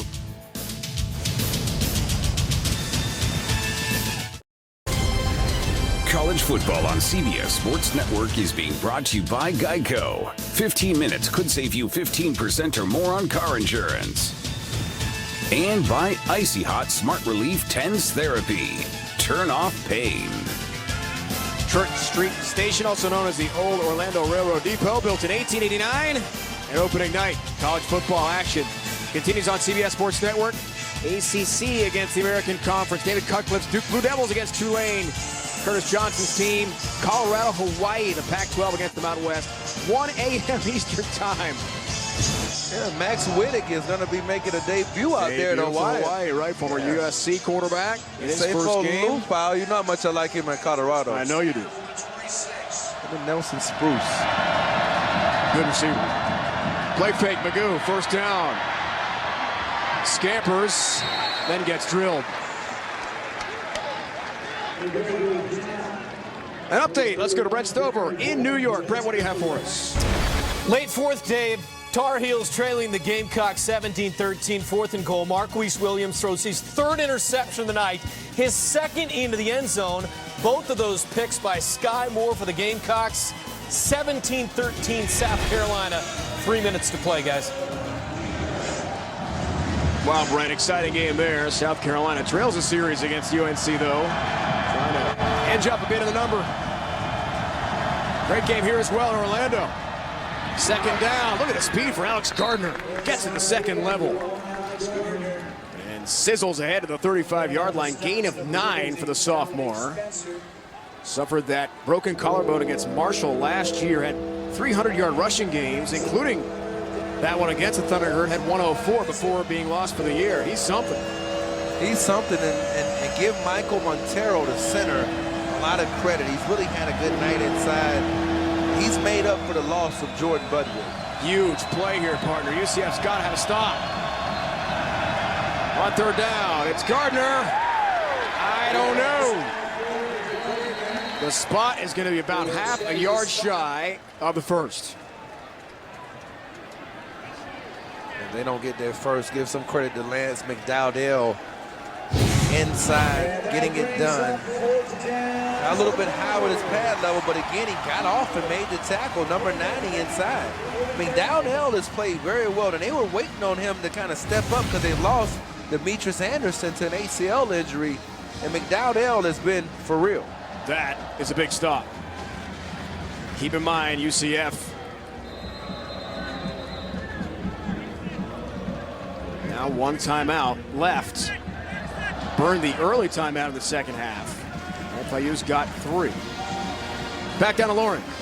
Well, Dave, for UCF, Brent Key and George O'Leary told us that this game was Justin Holman's, but I just saw Tyler Harris and Bo Schneider warming up. The two are, they threw a little bit on the sidelines. They're stretching out right now. It'll be interesting to see what happens. Can't imagine he'd make that move, Lauren, but you never know. Rugby style kick for Wilson. Akins grabs it at about the 21. Put down right away. That was a great play by the long snapper that time. Sam Midlock. Yeah. You love special teams, Corey. You gotta get that guy downfield and make the play. Yeah, I mean, when a long snapper is never blocked, so you better make the tackle at least half First the time. First guy down. Good job, though. It's interesting, though. Lauren talked about Tyler Harris warming up. He's got some heat behind him with Tyler Harris. He's a big-time recruit out of Pierce County High School in Georgia, and they've talked about him having some talent as well. So Holman has to play well the rest of the year. But Holman's back in. Harris, a redshirt freshman, would be his first snaps of his career. First down.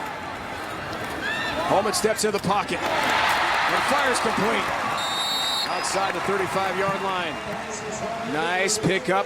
Chris Johnson did have the game-winning drive with a miraculous Hail Mary to Brashad Perriman to beat East Carolina last year. Gain of 13. UCF goes fast. Sideline route. Smith makes the grab. Leonard involved in the tackle defensively. Along with Mark Bruno, gain of 8. Knights in a hurry here with only one timeout left and under 3 minutes to go in the fourth. Second down. Holman looks confident. Incomplete near the 45-yard line. And I'm kind of surprised that Richard Leonard hasn't attempted to jump a route at all tonight outside. Normally he worked in the slot on third downs last year, but so far tonight he's been outside primarily, and he hasn't really gambled at all. I would still be a little careful throwing to his side. 21 of 31, 238 yards and 2 touchdowns. No picks for Holman tonight. Big third down. Clearly 4-down territory now. Pressure coming off the edge with Pirine again. Akins makes the catch. Leonard drags him down from behind, but Akins does have a UCF first down. Huge conversion, gain of 5, chains move for the Knights. Matthew Wright, redshirt freshman from Lancaster, Pennsylvania, has never tried a field goal in his Knight career. Might be relied upon to win the game here tonight. Pressure over the middle, catch! Nick Patty, the ex-quarterback, has his first career grab this time. And he gets ahead of the 42-yard line. Transfer from Boise State, gain of 6. Anthony Went, I believe his shoe came off after making that big hit. And it may be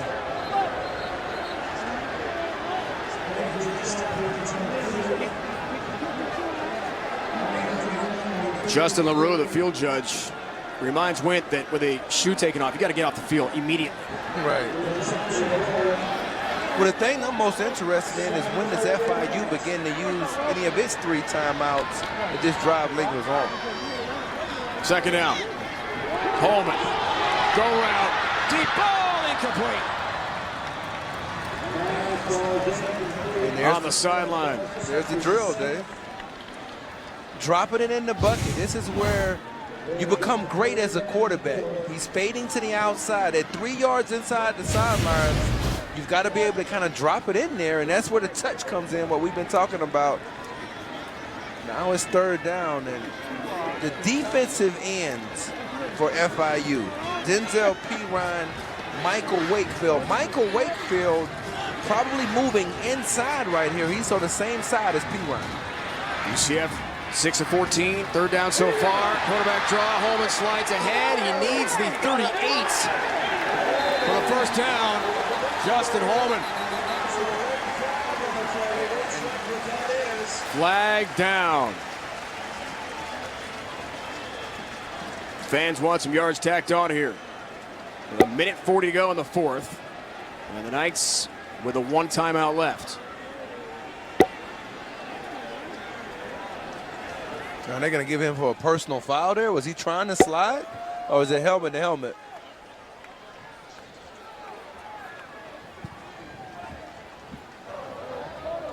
Personal foul.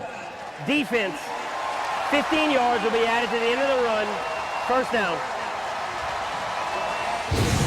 Lost 15. Yeah, and you know, he's lucky Jordan Guest is not potentially even looked at for, obviously it's not a targeting because it's not going in an upward manner, but he did lead with his helmet there as Holman was going to the ground. Redshirt sophomore from Christopher Columbus High School in Miami. Big penalty.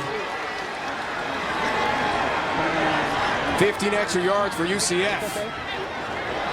Strategy is going to change here with clock management. Minute 20 and counting out with a 1 timeout left. There's Guest involved in the tackle. Darian Dyson there too. It was Guest who kind of made up for that last penalty. But you wonder here if you're Coach Turner, what do? Do you allow the clock to continue to run and put the pressure, wait to save those timeouts and put the pressure on right? I mean, that's something he's discussing with his coaching staff now, particularly when you look at that graphic. 4 of their 8 losses by 3 points or less, this is when they have to get over the hump, these types of situations. And they led in the last 2 minutes of 2 of those games. Similar situation here. Clock draining, though. Stand back, feature back, runs into trouble. And now you call the timeout. And R.J. Albury, the West Virginia transfer, makes the big play. 37 seconds. FIU. Remaining in the fourth. It is their first. It will be 30 seconds. Now, by calling that timeout right there, the one thing you've got to be able to do is stop them here on third down. And again, you know, that was just an excellent job of Amar'e beating the reach block attempt that time by number 72, Hudanik. And the strategy for me, if I'm looking at UCF, is I want to attack outside the numbers. It seems like the FIU cornerbacks have not had the breaks down outside. They haven't really challenged those outside the numbers throws because that could potentially save you your last time out. Remember, they only have 1 left, and maybe throw 1 out towards the sidelines. Matthew Wright, the redshirt freshman out of Pennsylvania, has never tried a field goal in his collegiate career. That may change very shortly. Replacing Sean Moffitt, longtime star kicker here at UCF. His long last year as a senior was 42 yards. He was 9 of 11 a year ago in high school. Here's third down. Stand back, up the middle. Gets to about the 25-yard line. And their strategy there is to force FIU to use their next time. Timeout. FIU. FIU uses it is their second. It will be 30 seconds. So each team now has 1 play stoppage remaining. Do you like Coach O'Leary putting this on the foot of a freshman who's never tried a field goal in his career? Well, I think the one thing that they had with Sean Moffitt was a guy who could come through in the clutch. And so you got to find out about your kickers at some point. And I think back to how they lost the first game of the season a year ago off the foot of Sam Pinklin for Penn State. So sometimes you understand that games come down to these final moments. And this, again, is where somebody's got to come up with a block for FIU. If they're going to get over the hump, somebody's got to crease a gap. Somebody has to be a little bit more important to them than to this UCF field goal unit and Matthew Wright. But he's making him grow up right now. So here we go for Matthew Wright, the freshman. First attempt of his career, and flag flies. There's some movement on the FIU front. No, that's UCF. Or was UCF early? False start. False start. Wow. Yeah, Offense, that changes number everything. 70. Going to back it up to a penalty. 47-yard Remains attempt 4 for the down. freshman.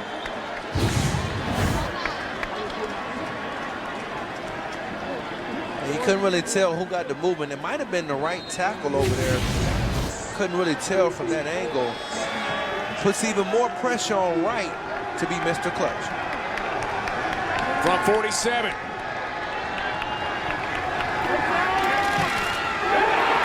Blocked and no good. And FIU stays up 15-14 on UCF with 25 seconds left in the fourth.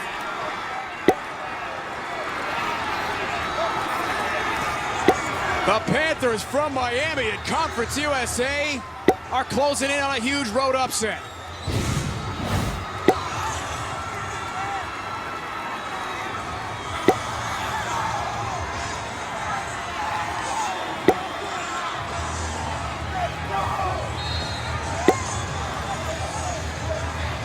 Look deflected, and it knuckled way short. And Chuck Bresnahan, his new defensive coordinator, and Coach O'Leary can't believe it, because FIU is going to go in the victory formation, and the Panthers 4-8 a year ago.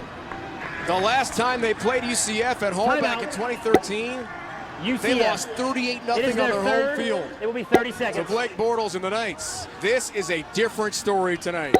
You know, the irony in this whole thing, Dave, they fumbled in their last year against Bethune-Cookman, attempting a field goal when they were down 14-12 and ended up losing the game. They found a number of ways to lose games last year. This has to be a good feeling for Coach Turner and the Panthers. The true sophomore from Tampa, Alex Magoo, on one knee, and that's going to do it tonight. How about FIU? There's a Gatorade bath in the season opener. Have you ever seen that? FIU wins over the defending American Conference champ UCF Knights 15-14 on the road. The first time since 2011, their last winning season, last bowl season at FIU. Season opening win. Wow. Knights are shut out in the second half, and FIU wins the lid lifter in style on the road.